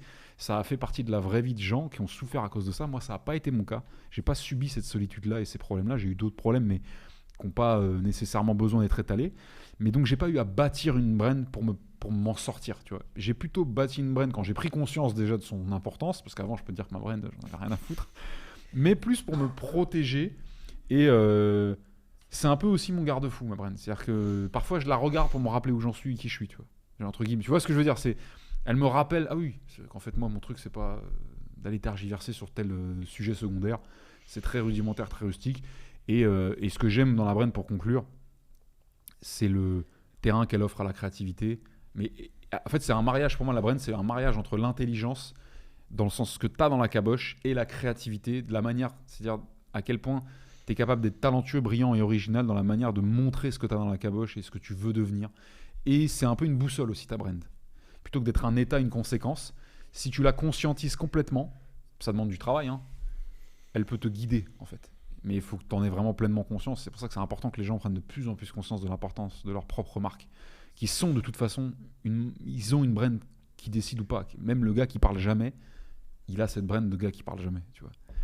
Il y a une phrase, c'est soit vous vous occupez de votre marque, soit c'est votre marque qui s'occupe de vous. Soit tu la contrôles, soit tu la subis. Voilà, bah, c'est exactement ça, tu vois. Bah moi, je pense que tu contrôles beaucoup plus ta brand que tu ne le penses. Ouais, ok. Ouais. Qu'est-ce qui te fait avoir cette opinion-là T'as de la cohérence. Et donc, ok. Parce que t'es cohérent. Je pense que tu as une vision de là où toi, à quoi tu veux ressembler, où est-ce que tu veux aller et comment tu veux être perçu. Ok, d'accord, je comprends mieux. Ok. Et tu restes toujours aligné à ça. Ouais, je comprends. Tu J'ai vois. ma ligne. Ouais. Ok. Et c'est Ok. ça, en fait, contrôler sa brand. Ouais. C'est pas se... Contrôler n'est pas déformer. Ok. Exactement. Ouais. Parce que, heureusement que tu te déformes pas, en fait. Mhm.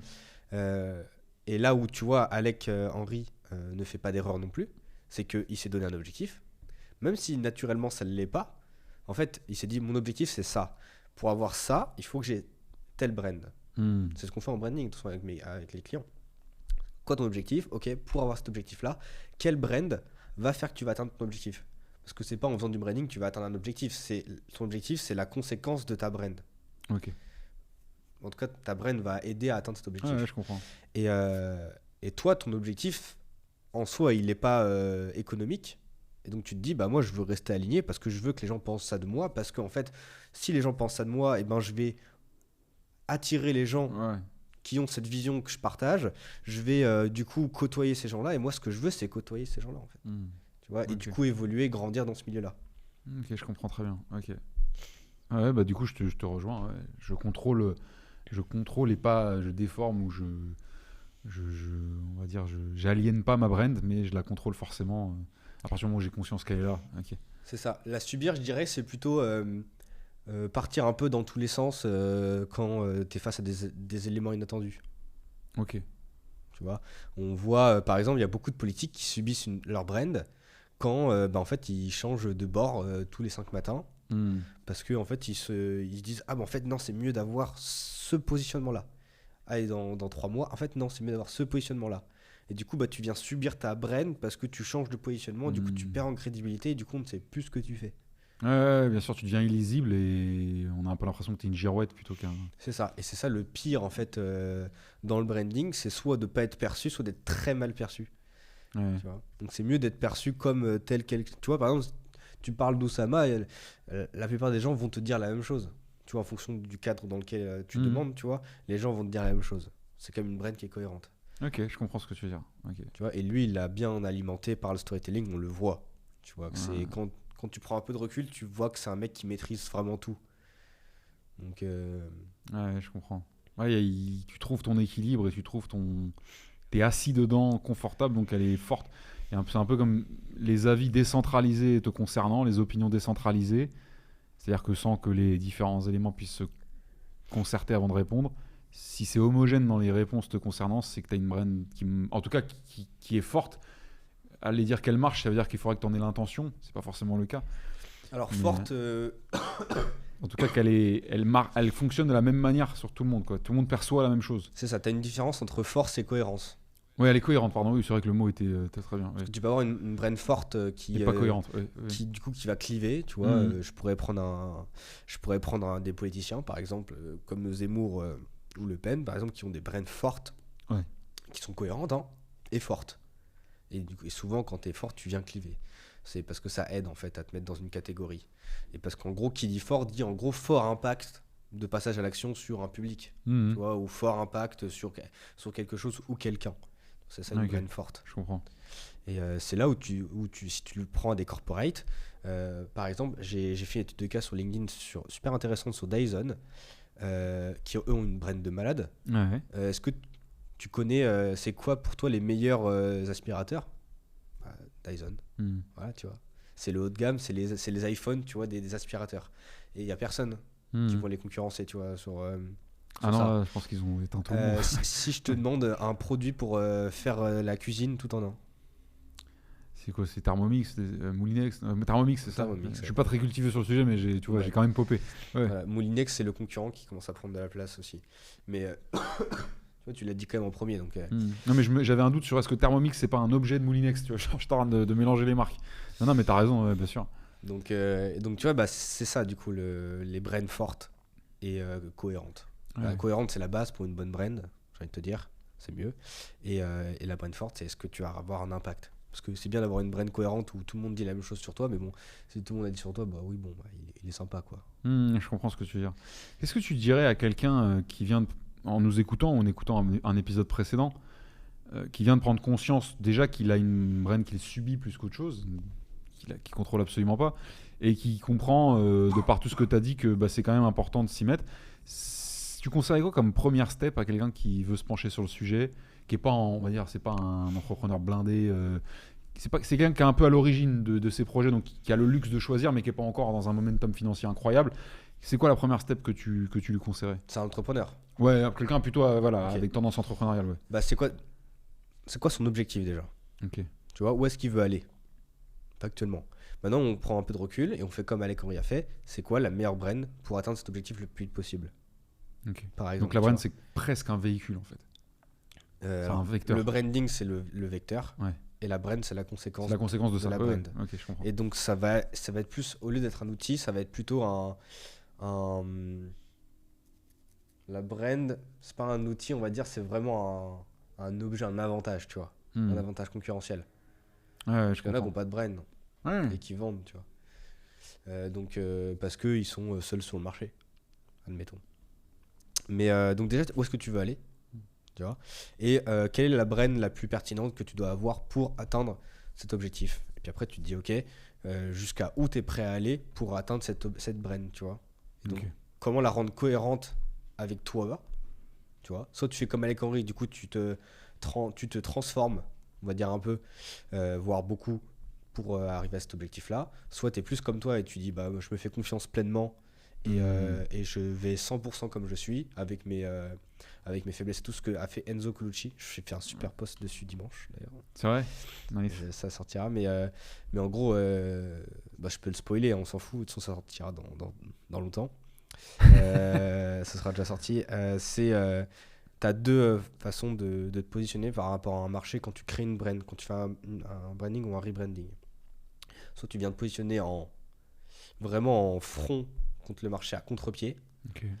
et vraiment un petit peu casser les croyances de ce Challenger, marché-là, quoi. tu Ouais. vois. Et du coup, tu vas peut-être prendre un peu de temps à rentrer sur ce dernier, mais quand tu seras dessus, et ben, tu vas vraiment faire du bruit, quoi.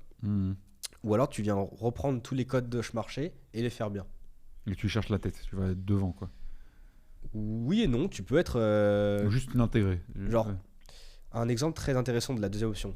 Si je te dis Célio, Mhm. à quoi tu penses? Oui, bah. Au prêt-à-porter masculin, moyen, quoi. Normal. Voilà, le mec normal. Voilà, De toute façon, c'est c'est leur Léo. slogan. Ouais. Célio vise les gens normaux, Ouais, c'est ça. tu vois. Donc, Ouais. eux, c'est le cliché des gens normaux. Ils font des pubs avec des gens normaux, des mannequins normaux. Ouais. Bah, eux, ils ont choisi de montrer les. Ils aiment bien les collabs manga, C'est- d'ailleurs, Célio, j'ai remarqué. Ouais, j'ai vu. Parce que les gens moyens commencent de Oui, plus bien en sûr. plus Complètement. à s'attaquer à la culture pop jap. Et où tu prends par exemple un Balenciaga qui est dans le luxe, qui vient carrément casser les codes. Et voilà. Ok. Tu vois, donc tu as deux positionnements qui sont intéressants. Et donc, bah, tu vois, Enzo Colucci, par exemple, qui lui, bah, vraiment prend à contre-pied tous les vendeurs en costume, cravate et tout. Lui, il vient en salopette, donner des cours de sales ou faire des tutos où il est avec des shirts de chat, tu vois. Ouais, oui, c'est vrai, c'est vrai. Sacré Enzo. Donc tu dis qu'en gros Enzo c'est le Balenciaga de la vente, c'est ça que t'es en train de dire?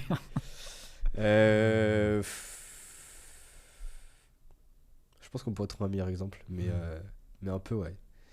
Mais il vient prendre à contre-pied un peu la mode. Ouais, non, mais bien sûr, je vois très bien ce que tu veux dire. Mais donc t'as ça. Et donc maintenant, après, c'est à toi de choisir à quel degré, tu vois, tu veux Ouais. t'investir en fonction de ça sur ton marché pour atteindre ton objectif. Parce que tu vois, les deux, Balenciaga et Célio, ils vendent beaucoup. Tu vois. Hmm. Après, t'as ta niche, Ouais, bien sûr. etc. Faut que ça serve un projet, Voilà. oui, bien sûr. Qu'il y ait une Donc, t'as- destination. Donc t'as un gros travail de réflexion, ça s'appelle l'élaboration de marque. Mhm. Une fois que tu as bien noté tout ça sur un papier, il faut que ça rentre sur une feuille A4. Ok. Tu mets des bullet points. Et ça te résume ta marque, ta brand ou ta personal brand pour ta boîte. Oui. Parce que s'il y en a trop, ça va partir en live. Tu mets du storytelling dedans aussi. Tu prends l'épopée du héros. Hop, tu peux prendre les 12 règles de Disney, les 22 règles de Disney, pardon. 22, hein. Je sais plus combien il y en a. Bref, il y a un 2 dedans. Tu fais ton storytelling classique que tu vas ressortir au podcast, etc.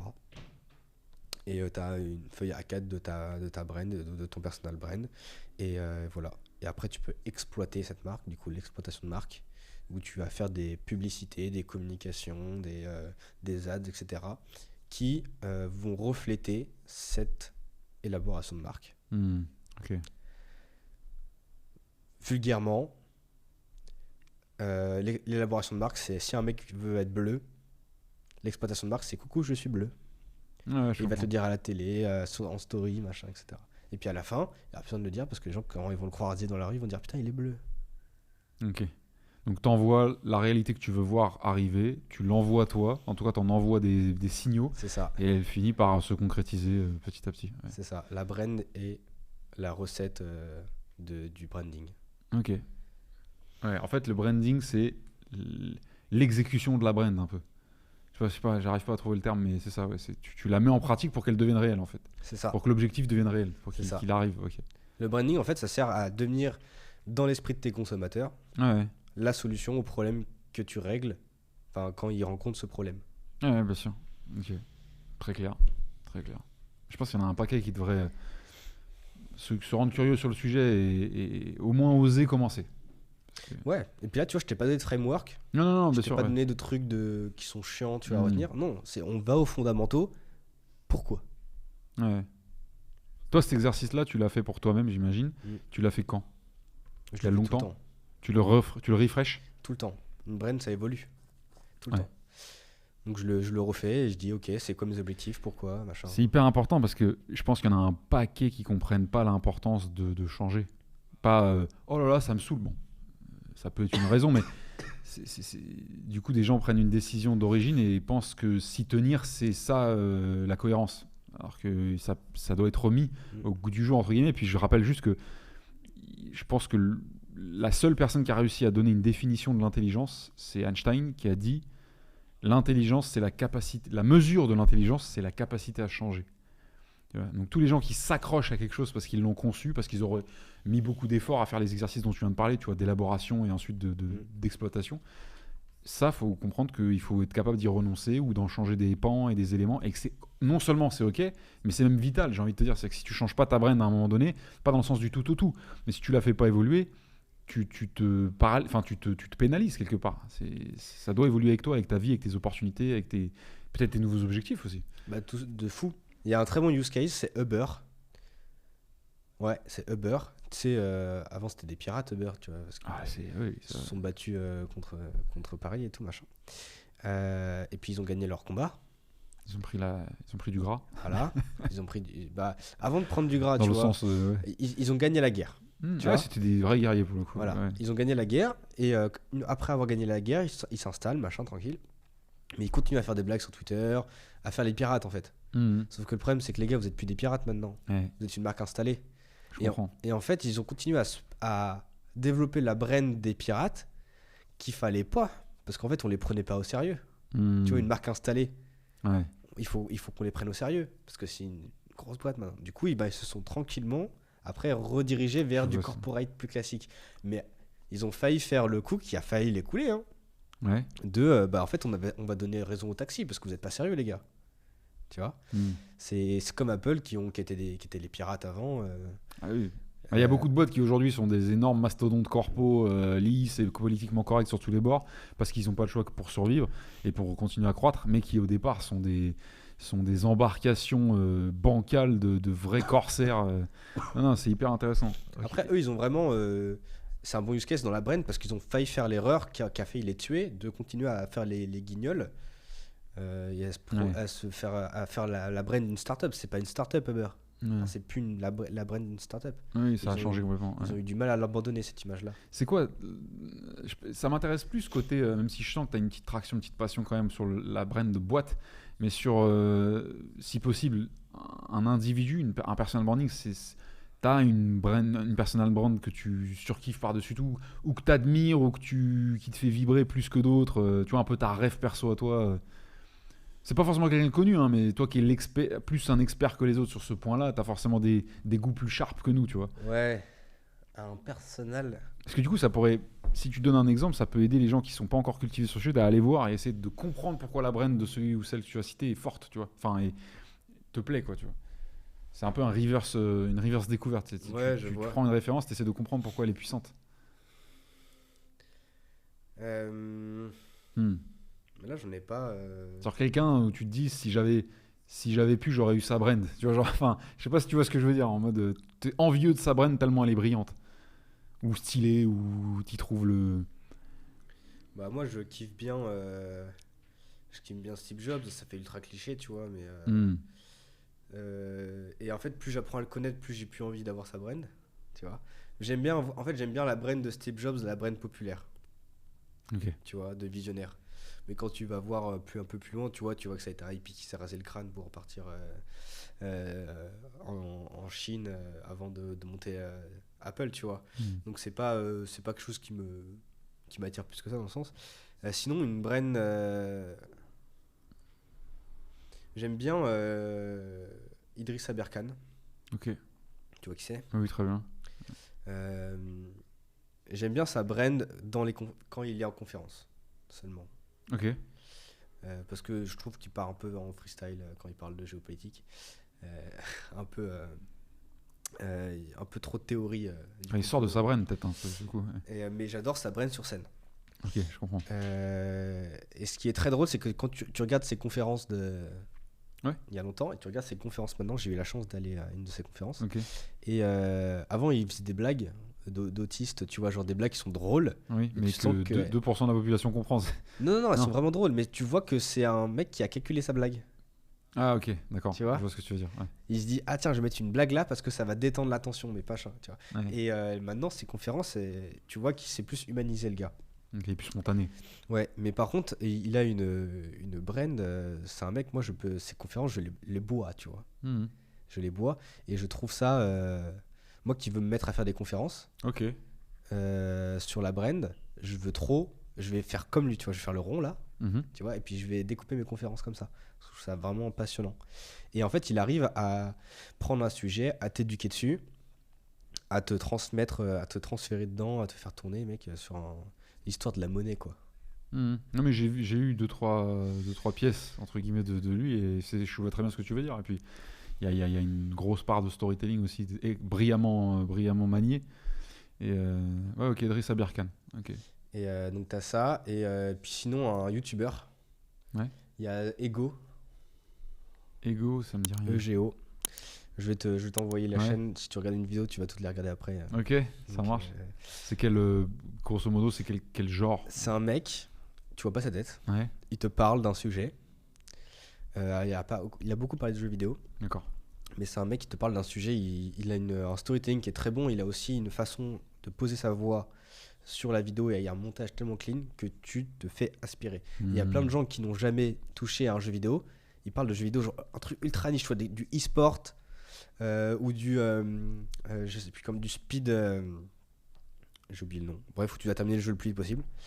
Alors, à des mecs qui n'ont jamais touché le jeu vidéo, tu vois. Parce qu'ils t'emportent. Ok, d'accord. T'aspirent. Ah, il t'embarque, ouais, c'est ça. Il y a The Great Review qui parle de ça et ça me fait trop marrer parce qu'à chaque fois qu'il y a des gens qui citent des gens dans des podcasts, c'est les deux qui ressortent. Ok. Mais bon, je les cite quand même parce qu'ils sont trop chauds. Et tous ces mecs-là, c'est des gens qui sont très bons en storytelling. Et je me rappelle avoir été bon en storytelling dans un repas de famille. Euh, la seule fois où j'ai été bon, c'est parce que je maîtrisais mon sujet sur le bout des doigts. Et donc je pense que le secret du storytelling, c'est de bouffer un sujet, mais que ça soit intentionnel. Ok, Tu vois, je vois ce que tu veux dire. de Ouais. bouffer, et c'est ce que dit Idriss Aberkan, j'en ai partagé un reel il y a 3 jours dessus, qui disait en X heures tu deviens connaisseur dans un sujet, X heures tu deviens un maître, X heures tu peux l'enseigner, et X heures tu deviens un trésor national au Japon, tu vois. J'ai entendu cette. Voilà.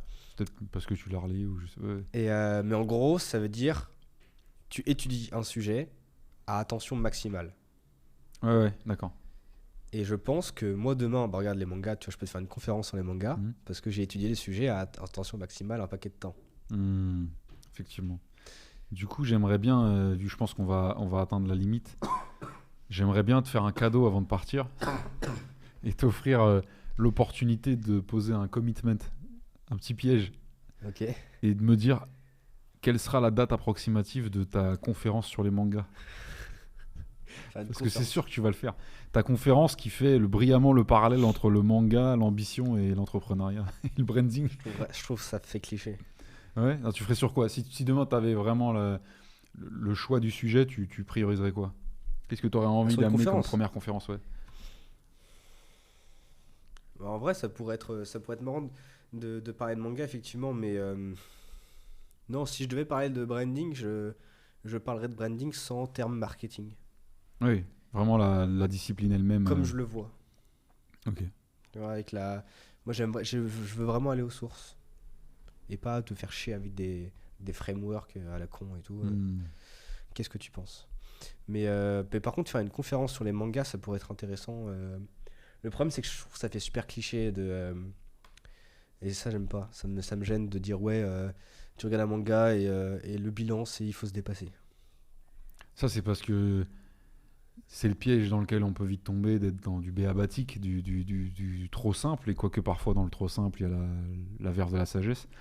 Mais en mettant un peu de branding et de storytelling dessus, on peut très vite passer un message simple à un truc vraiment transcendant. Donc, tu sais, participer à la. Pas à la diaspora, c'est pas le mot. Participer à l'expansion, ah putain, je trouve pas le mot, mais à la contagion d'un domaine, d'un art, d'un objet ou d'un créateur dont on est absolument passionné, c'est une des choses les plus vertueuses, je pense, intellectuellement et même chimiquement. C'est-à-dire qu'en soi, ça produit des choses très, très, très, très, très bénéfiques. Et l'exercice de concevoir une conférence, moi, je n'ai jamais eu l'occasion de le faire pour moi, mais j'ai travaillé sur des conférences d'autres gens. C'est un kiff. Si t'aimes je sens que tu as tout ce qu'il faut pour faire ça. Si t'aimes un peu l'art de manier les messages, l'essence, l'histoire, tu parlais du circuit du héros, de l'épopée, etc. C'est un plaisir de Ouais, c'est conception. passionnant. Et puis il y a le moment de l'exécution aussi, de moment où tu vas performer la conférence. Donc j'ai hâte de savoir quand ta conf sortira. Et franchement, je serai là au premier rang. T'hésites vraiment pas. Je pense que t'as vraiment un truc, hésite pas hein, là-dedans. Et si ça doit commencer par les mangas, parce que Mais c'est. tu sais quoi, je te la ferai sur les mangas. Bah ouais, non, mais c'est vraiment, je pense que vu Faut comment que je tu fasse m'en un as parlé, TEDx. si moi ça m'a touché, je feins pas à ne pas aimer les mangas, c'est que j'ai pas eu d'adhérence avec cet art-là. Mais la manière dont tu m'en as parlé, ça m'a donné envie. Donc si avec moi tu y arrives, c'est que tu peux toucher des milliers et des millions de personnes et ça participe à répandre ce que tu aimes déjà. Donc c'est hyper vertueux pour toi, c'est tout bénef. Et tu rôdes tes skills de conférencier et le lendemain tu sors une conf de zinzin sur le branding, tu vois. Ouais, ça peut être gaulerie de faire un TEDx sur les mangas. Je sais pas si t'en Mais, avais beaucoup. bah, je crois qu'il y en a pas. Hein. Mais, J'avais écouté un TEDx sur une nana qui parlait de l'UX dans Fortnite. ok, je l'ai pas. Enfin, j'ai pas vu tous les TEDx, hein, mais j'en ai quand même bouffé. Et c'est ok. C'est intéressant. Elle explique pourquoi. T'as déjà joué à Fortnite? Non, jamais. Je joue pas aux jeux vidéo, mais je vois les jeux vidéo par contre. Je vois de quoi tu parles. Mais elle donne un exemple qui est super intéressant. C'est l'icône du piège sur Fortnite. Tu peux poser du bois, enfin des matériaux en carré, tu vois, que ce soit des murs ou alors des plateformes en carré, tu vois. Et les pièges, c'est un sol carré, pareil, avec des pics qui ressortent, tu vois. Et du coup, l'icône, c'était le piège. Tu Ouais. vois, donc un carré avec des pics qui ressortent. Et les joueurs ne comprenaient pas que c'était un piège. Quand tu n'as Ok. jamais joué au jeu, tu sais pas. Ça saute pas aux yeux, quoi. Il Voilà. n'y a pas de sens dans le visuel. Donc elle a remplacé l'icône du piège par un piège de... Un vrai piège à loup, quoi. Un vrai piège Ouais. à loup, ouais. Ouais, ok. Tu vois. Que tout le monde connaît dans son inconscient visuel. Exactement. Ok. Tu vois. Ouais. Et donc elle explique comme ça dans le TEDx toutes les petites étapes de petits pirouettes mentales qu'il faut faire quand tu développes un jeu vidéo en fait. Ouais, ok. Donc c'est super intéressant. Tu te rappelles pas du nom, non, de cette personne? Oh, tu tapes UX, Ouais, Fortnite, TEDx, oui, tu je vas pense que tomber c'est le seul direct. dans le monde qui fait ça, c'est clair. Comme tu seras le seul dans le monde à faire une conf sur les mangas à TEDx. Alors, franchement, je pense qu'il y a pour Ouais. l'instant pas beaucoup de monde qui soit allé là. Ouais. Il n'y en a pas beaucoup qui font des rapprochements pour ça. Il y a un mec qui parle de philo, le précepteur, tu dois connaître, Oui, bien sûr. Voilà. Qui a Charles, je sais plus comment il s'appelle. Ouais. qui a fait une vidéo sur la philosophie de Vegeta. Ah, ok. Ah, je savais pas. Donc toi, pour la Vegeta, pour le coup, c'est bon, je maîtrise. Voilà, ça tu vois qui Je c'est. maîtrise, voilà, ouais, parce que DBZ et compagnie. Quoi. Ok. Et du coup, qui explique, tu vois, la philosophie du deuxième. Parce que Ouais, Vegeta, ouais. c'est toujours le deuxième. Oui, tu vois, bien sûr. Qui C'est explique, ça, machin, c'est- etc. Pourquoi est-ce que c'est meilleure philosophie qu'il faut avoir. C'est le deuxième tout en étant la Némésis. C'est-à-dire que il a un rôle qui est plus indispensable que n'importe qui d'autre, mais Exactement. son rôle c'est d'être juste en dessous. C'est surtout lui qui a le vrai caractère. tu Oui, vois. oui. Oui, puis c'est le mal et le mal les plus complexes. Enfin, c'est facile d'accueillir le bien quand tu découvres une œuvre, mais c'est beaucoup plus complexe. Il y a toujours beaucoup plus de complexité dans les méchants, en fait. Ouais, Enfin, les après, méchants, entre oui, guillemets. c'est pas vraiment méchant. Non, mais tu vois, c'est-à-dire, c'est le sombre, c'est le dark, c'est le. C'est un peu le plus humain de la série, Vegeta, Ouais. tu vois. C'est le plus réel. Ouais, je suis d'accord avec Parce toi. que Son Ouais. Goku, qui s'associe à Son Goku Ouais, je suis d'accord En avec vrai. toi. On peut pas s'identifier parce qu'il a pas d'aspérité, il a pas de défaut. Ouais, il a- il est chiant, quoi. Ouais, je vois ce que tu veux dire. Ouais. Et puis il est presque con. Enfin, Oui. je vois ce que tu veux dire. Ouais. Ok. Bah écoute, en tout cas, j'ai hâte de devoir fouler une scène avec un bon micro, tu sais, scotché sur la joue là. Ça pourrait être très drôle. Ouais. Je pense que je prendrais un pupitre Ouais. et j'irai me balader. Ok. Mais il faut zoomer sur l'iPad, tu vois, pour faire comme Idriss. Ouais, c'est vrai. Ok, tu veux Mais, avoir un certain style. Ok. Dernière question. Vas-y, envoie. Et puis après, il faudrait que tu nous reco quelqu'un, ou Ah. plusieurs. Ok. Et après, il faut. C'est quoi le dernier truc? Je sais plus. Ah oui, t'as un mot pour la fin, tu dis ce que tu veux. Ok. Et puis voilà. Et puis après, il faut qu'on prenne une photo ensemble pour faire un post LinkedIn. Bien sûr. Parce qu'on est très corporate. Bien entendu, on prévoit tout. Ok. Je le cite parce que j'oublie à chaque fois. Ok, moi là, tu t'en souviendras. Ouais, hein, là, c'est- tu vois, il y a ok, le ça- sommaire là. De la- Ok. de la fin. En fait, c'est en live, on fait le. ok. Pour pas oublier. Carrément, carrément. Donc, dernière question. Ça fait quoi d'être l'ombre d'Oussama Hamar? Écoute, ça fait plaisir. Dans la brain, hein, dans un premier temps.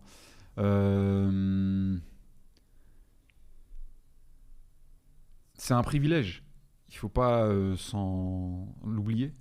C'est-à-dire que alors l'ombre, tu tournes ça comme tu veux, mais d'être dans l'ombre en tout cas, et d'être toujours je sais plus qui m'avait prévenu. Il me semble que c'est un entrepreneur hyper stylé qui, je crois, a un podcast qui s'appelle Roger Ormier. Je sais pas si tu vois que c'est.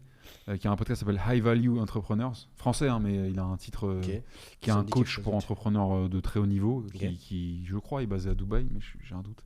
En tout cas, il est venu régulièrement à la maison, qui m'a dit, il me semble que c'est lui, peut-être, Roger, tu m'en voudras pas si c'est pas toi, il me semble, il a dit, il faut faire attention, parce que si tu deviens le petit frère, ou le bras droit, ou le garde du corps, ou le coach d'Oussama, tu seras toujours ça d'Oussama. tu vois. Et moi, je lui ai dit non, c'est pas vrai. Tu vois, Et en fait, il avait évidemment beaucoup plus raison que moi à ce moment-là. Évidemment, les années faisant, toute brain disparaît avec le temps si on ne l'entretient pas. Mais moi, j'oublie jamais qu'être l'ombre, être le second, enfin, je suis rien du tout de tout ça d'ailleurs. Hein. Je suis juste un ami douce qui a eu l'opportunité de partager un moment de sa vie et d'être très proche de lui et au sein de son vrai premier cercle que tout le monde fantasme et croit savoir imaginer alors que personne n'a la réalité en vrai. Donc j'oublie jamais que c'est un privilège. C'est quelqu'un qui m'a offert un cadeau assez empoisonné et en même temps précieux qui est me rendre compte que ma priorité numéro 1 c'était la liberté de mouvement et de décision et que j'étais pas parce que c'est la mode mais j'étais incapable de vivre longtemps heureux en tant que salarié, pas par rapport à tel projet, telle boîte, tel patron, telle rémunération ou quoi que ce soit, parce que c'est juste pas possible pour moi. Ça câble pas. Je le savais plus ou moins. Mais il m'a aidé à prendre la décision qui m'a extirpé de ça, et je le remercie. Mais du coup, j'accepte avec plaisir cette place de gars dans l'ombre. Le seul truc néfaste néfaste entre guillemets de cette position, c'est les gens pensent que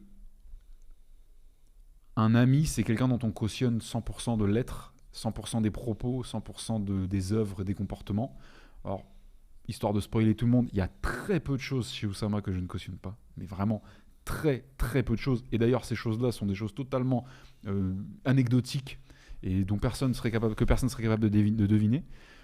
Mais la vraie amitié, la vraie fidélité, la vraie loyauté, c'est pas de cautionner 100% de ses amis, de ce qu'ils font, c'est de rester près d'eux, de rester des soutiens, même quand ils font des choses ou quand ils se retrouvent confrontés à des choses qu'on ne cautionne pas. Ok, c'est pas sélectif l'amitié. Donc moi je suis très content d'être dans l'ombre de Ous, comme j'ai été très content d'être dans l'ombre plus jeune de grands de chez moi qui m'ont aidé, qui m'ont tiré vers le haut, comme j'ai été très content d'être sur d'autres, tu vois, je t'ai dit, j'ai eu un petit passé militaire, j'ai eu des mentors dans cet endroit-là qui est particulier, et j'étais très content d'être leur disciple, entre guillemets. Et si un jour ça me gonfle d'être dans l'ombre, il n'y a que moi, ma brand et mes initiatives qui vont m'aider à faire autrement, tu vois. Mais ça restera dans mon historique, et ça me va très bien comme ça. La seule chose qui me gonfle, c'est tous les gens qui pensent que ma raison d'être sur Terre, c'est de leur faire une intro à Oussama. Et qui n'ont toujours pas compris, et je le dis en regardant les caméras, que Oussama est le gars le plus ouvert que vous pourrez rencontrer dans la vie. Si vous arrivez à le contacter d'une manière ou d'une autre, et c'est pas très compliqué, je donne pas d'indice, mais c'est pas compliqué, il y a peu de chances qu'il vous envoie balader, sauf si vous lui proposez des choses aberrantes qui n'ont aucun sens et qui servent à rien. Par contre, dans une journée, il n'y a que 24 heures, dans une année, il n'y a que 365 jours, et vous n'êtes pas tout seul sur ses côtes. Donc voilà, je fais passer le message en même temps. Mais ça me fait rien d'être dans son ombre, à part me rappeler que des rencontres peuvent changer beaucoup de choses, ok, parfois à des niveaux qu'on n'attend pas. Donc même si toi et moi on peut partager un trait de caractère un peu loup solitaire, en tout cas qui a appris à dompter sa solitude et à en faire une arme, moi je me force régulièrement à quand même aller rencontrer des gens. D'ailleurs c'est ce qu'on fait aujourd'hui, tu vois, parce que j'ai pris 2-3 claques, notamment la rencontre avec Ous, qui m'ont fait prendre conscience de choses que je pense j'aurais encore ignoré longtemps, tu vois, sans cet épisode-là. Donc c'est un kiff d'être une ombre. Et de toute façon, j'ai toujours aimé être dans le shadow plus que dans la lumière. Donc voilà. Je sais pas si ça répond à ta question, mais en tout cas. Non, mais il n'y avait pas de bonne réponse. Hein, de toute façon, Ouais. mais c'est bien, on se réunit entre loups solitaires, on fera une bonne meute. C'est ça. Mais tu sais que les loups, je crois que les loups solitaires peuvent reconstituer des meutes entre eux. Mais tu sais que la meute, c'est vraiment. L'histoire n'est pas connue par tout le monde, mais c'est en partie grâce à l'immense artiste pianiste qu'est Sofiane Pamar que je me suis retrouvé à intégrer ce cercle complètement fermé de but en blanc par hasard. Et c'était totalement l'état d'esprit dans lequel il a voulu m'insérer. On a une meute en fait. On est chacun dans nos côtés, mais nous tous on est une meute et on est là les uns pour les autres. Il n'y a pas une complémentarité indispensable. Il n'y a pas besoin de tous s'adorer sur tous les pans de notre vie, de notre personnalité, de nos choix. Mais on se respecte comme une meute et on ne juge pas au sein de la meute. Tu vois. On défend au sein de la meute, on crée des projets mais on ne juge pas, et surtout on est prêt à défendre les autres s'il y a besoin. Et j'aime beaucoup d'ailleurs j'aime beaucoup le loup comme animal, et je trouve qu'il y a des beaux parallèles à faire avec les solitaires notamment. Donc voilà, on l'embrasse forcément, et je suis sûr qu'un de ces jours on le verra sur ton podcast. Le Ous. Ouais. On embrasse Balto. Effectivement, pour ceux qui ont la ref. Mais ok, trop stylé. Après, moi j'ai pas encore ma meute. Ouais. Bah, tu sais, essayé. ça va, ça vient. Ça, il faut l'accepter. C'est des choses qui m'ont fait du mal quand j'étais jeune. J'ai eu plusieurs meutes dans ma vie. Et j'ai beaucoup souffert de perdre les premières. Et j'ai réalisé avec les suivantes qu'en fait, c'est normal. Okay. C'est normal. Tu vas rentrer dans des meutes, tu vas créer des meutes, et tu vas en sortir où elles vont disparaître. Et en fait, tant que... Ça pourra arriver aussi, mais tant que l'achèvement d'une meute ne vient pas du fait que tu l'as trahi ou qu'elle t'a trahi, tout va bien. Ouais. Tout va bien. Et par contre, quelqu'un qui a été dans ta meute, tu le retrouves 50 ans après. C'est comme si tu l'avais quitté la veille, et c'est d'ailleurs à ça que je reconnais les gens de ma meute ou de mes anciennes meutes, tu vois. Mais c'est très fort, c'est important d'expérimenter ça, faut pas hésiter. Et c'est pas grave si on se trompe en constituant une meute qui finalement n'aboutit pas, c'est pas grave, Ouais, faut essayer. Faut s'écouter, ouais. C'est très instinctif d'ailleurs avec qui tu montes une meute ou pas. C'est pas du tout, Calculé, cérébral, c'est très instinctif. Ouais, je pense aussi. Je suis d'accord. Bon, on est parti en documentaire animalier. Écoute, on passe du manga au branding à Iris Aberkan au loup, il faut pas hésiter. Donc voilà, trop bien.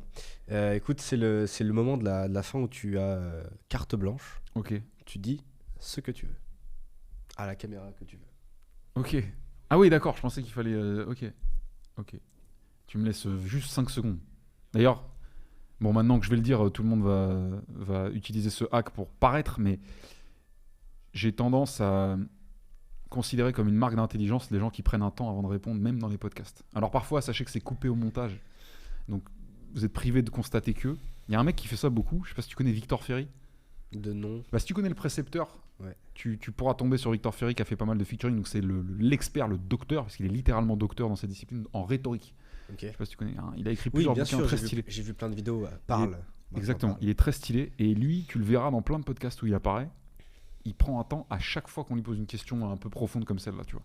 Pas de but en blanc. Et ça, je trouve que c'est... Déjà, c'est une marque de respect parce que ça veut dire qu'il réfléchit pour produire le... Et là, t'as compris, je gagne du temps pour réfléchir en même temps. Ouais. Écoute, moi j'ai passé un bon moment, donc je vais dire un truc qui me tient à cœur. Et je pense que ça peut totalement se relier au branding. Je vais juste pas faire l'effort de moi-même faire les liens, mais les gens les feront. Il y a un mal qui touche notre époque, c'est celle de penser que toute la valeur a été déjà créée dans le passé.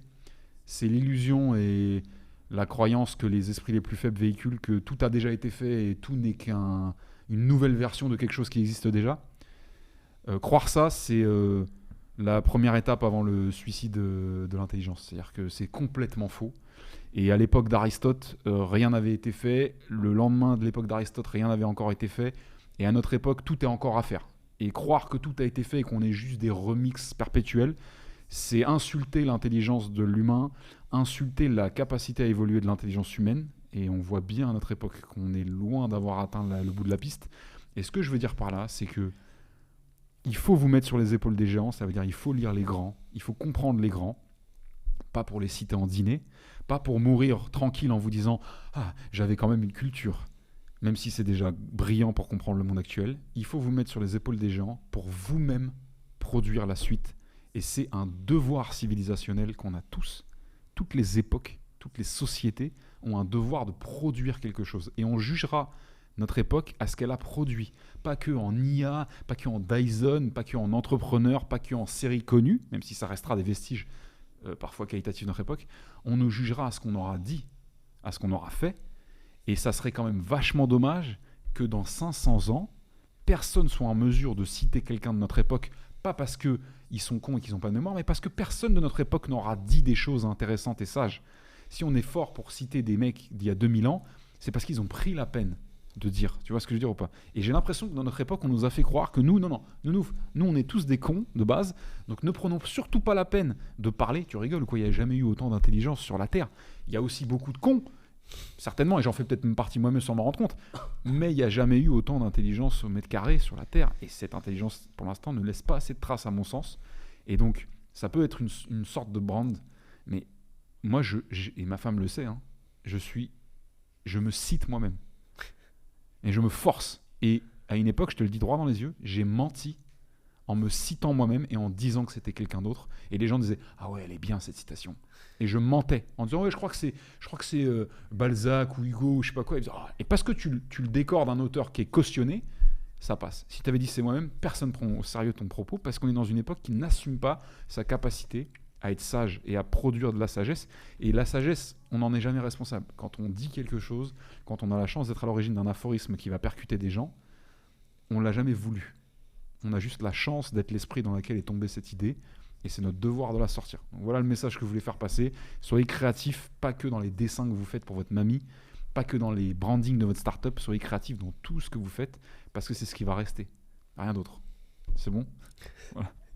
C'était important pour moi. Et je suis content que tu m'aies donné cette tribune pour le dire. Non, mais c'est bien, ça me fait plaisir. C'est Ouais. cool. C'est pour ça que je la laisse tout le temps et je la laisserai toujours dans mes podcasts, peu importe. T'as bien raison. Je pense que c'est. Bien raison. Ça doit être dur c'est pour important. certains qui n'ont pas l'inspi au moment. Tu vois, là, j'aurais pas eu l'inspi et j'aurais trouvé dans 1 heure là, sur le périph' dans les bouchons avec ma femme ce que j'aurais voulu répondre, j'aurais été dégoûté. Tu vois, je t'aurais envoyé un vocal, il n'y a pas moyen de faire un truc avec l'IA pour. Tu vois.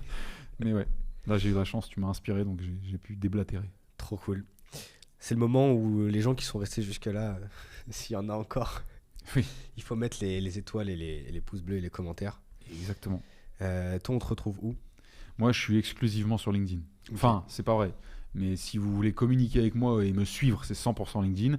Mais j'ai quelques conneries à moi sur YouTube que vous trouverez en tapant mon nom. Mais c'est Ouais. pas ma place actuelle YouTube. Où tu fais tes miniatures avec l'IA de Photoshop là, où tu rajoutes des Peut-être, trucs. c'est éventuellement. Je l'ai vu. Ouais, c'est Ça ça. ça exactement. sent l'IA de Photoshop, ça. Ah, Le perroquet rouge là. C'est la meilleure. C'est Ah la ouais, meilleure, putain. C'est cool. Ok, carré. Abonnez-vous.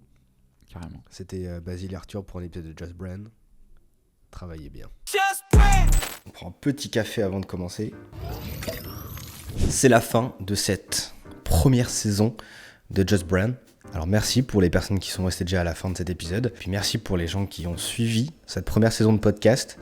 Ça n'a pas été facile pour moi, mais on a réussi à sortir les 30 premiers épisodes avec toujours de l'avance, toujours à l'heure. On a juste eu un petit couac avec un épisode, avec l'épisode de, je crois que c'était l'épisode 14, un truc comme ça, qui n'est pas sorti en fait, avec Thibaut Marty, où en fait le studio avait perdu les rushs. Du coup on a retourné l'épisode, ce qui fait qu'en fait il y a 29 épisodes qui sont sortis. Les premiers épisodes sont sortis sur ma chaîne principale Arthur Valton. Voilà l'idée, pour ceux qui n'ont pas suivi. Je pense que pas grand monde ont vu le truc, mais c'est pas grave. Du coup c'est la fin de la saison 1, j'ai bien kiffé le faire, et je vais faire une saison 2. Donc voilà, il y aura d'autres épisodes qui vont arriver avec des plus gros invités, je pense. J'ai des personnages, on va dire, intéressants dans le pipeline. Ça va être sympa. Déjà, merci à tous les invités qui ont été présents pour ces épisodes, parce que sans eux, c'était pas ça. Je me suis beaucoup cherché pendant cette première saison. Est-ce que je fais des interviews? Est-ce que je fais des podcasts, etc. Est-ce que je parle d'actualité, etc. Alors c'était compliqué de parler d'actualité parce que, en fait, on tournait des fois des podcasts, genre vraiment 10 épisodes de podcast en avance. Du coup, parler d'actualité, c'était compliqué. Maintenant, on peut parler d'actualité qui bouge pas trop. Genre par exemple, un rebranding, le logo, la marque va pas refaire son rebranding 10 semaines après. Donc, on pourrait parler d'actualité, de rebranding. Donc c'est sûrement ce qu'on fera dans la saison 2. Enfin, c'est pas sûrement, c'est sûr même. On parlera d'actualité. Et voilà, donc merci pour ces invités.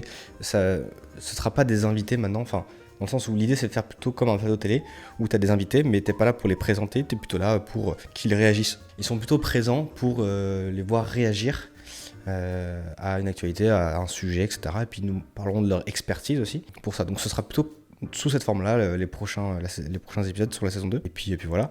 Merci aussi à tous les studios qui m'ont accueilli. Si vous êtes en train d'écouter mon monologue, c'est le moment de me mettre un petit commentaire pour me dire ce que vous avez pensé de cette saison 1, ou même de cet épisode, ou des choses comme ça. Si pour vous, il y a des choses à refaire, s'il y a des sujets à aborder, s'il y a des sujets à ne plus aborder, qui sont trop chiants, ou quoi que ce soit d'autre. Je rappelle, l'objectif, c'est de faire un podcast qui parle de branding, avec des gens d'internet, des célébrités qui ont une brand forte, qui peuvent nous parler de ça. Donc en fait c'est du branding au sens large. On peut parler de termes scientifiques, enfin techniques plutôt, comme parler de choses beaucoup plus vulgarisées on va dire. Moi ça ne me dérange pas, que j'ai envie de faire, parler de choses qui m'intéressent. Donc dites-moi déjà ça si ça vous intéresse, ou si vous voulez, si vous écoutez pour d'autres raisons. Ça m'aide beaucoup ce genre de retour. Et puis voilà. Et puis le dernier merci, c'est merci pour vous, pour toi, la personne qui regarde cet épisode, cette fin d'épisode. Voilà, dis-moi en commentaire, fais-moi un retour. Et puis je t'attends pour les prochains épisodes. C'était Arthur Valton. Merci d'avoir écouté cet épisode de Just Brain. Travaillez bien.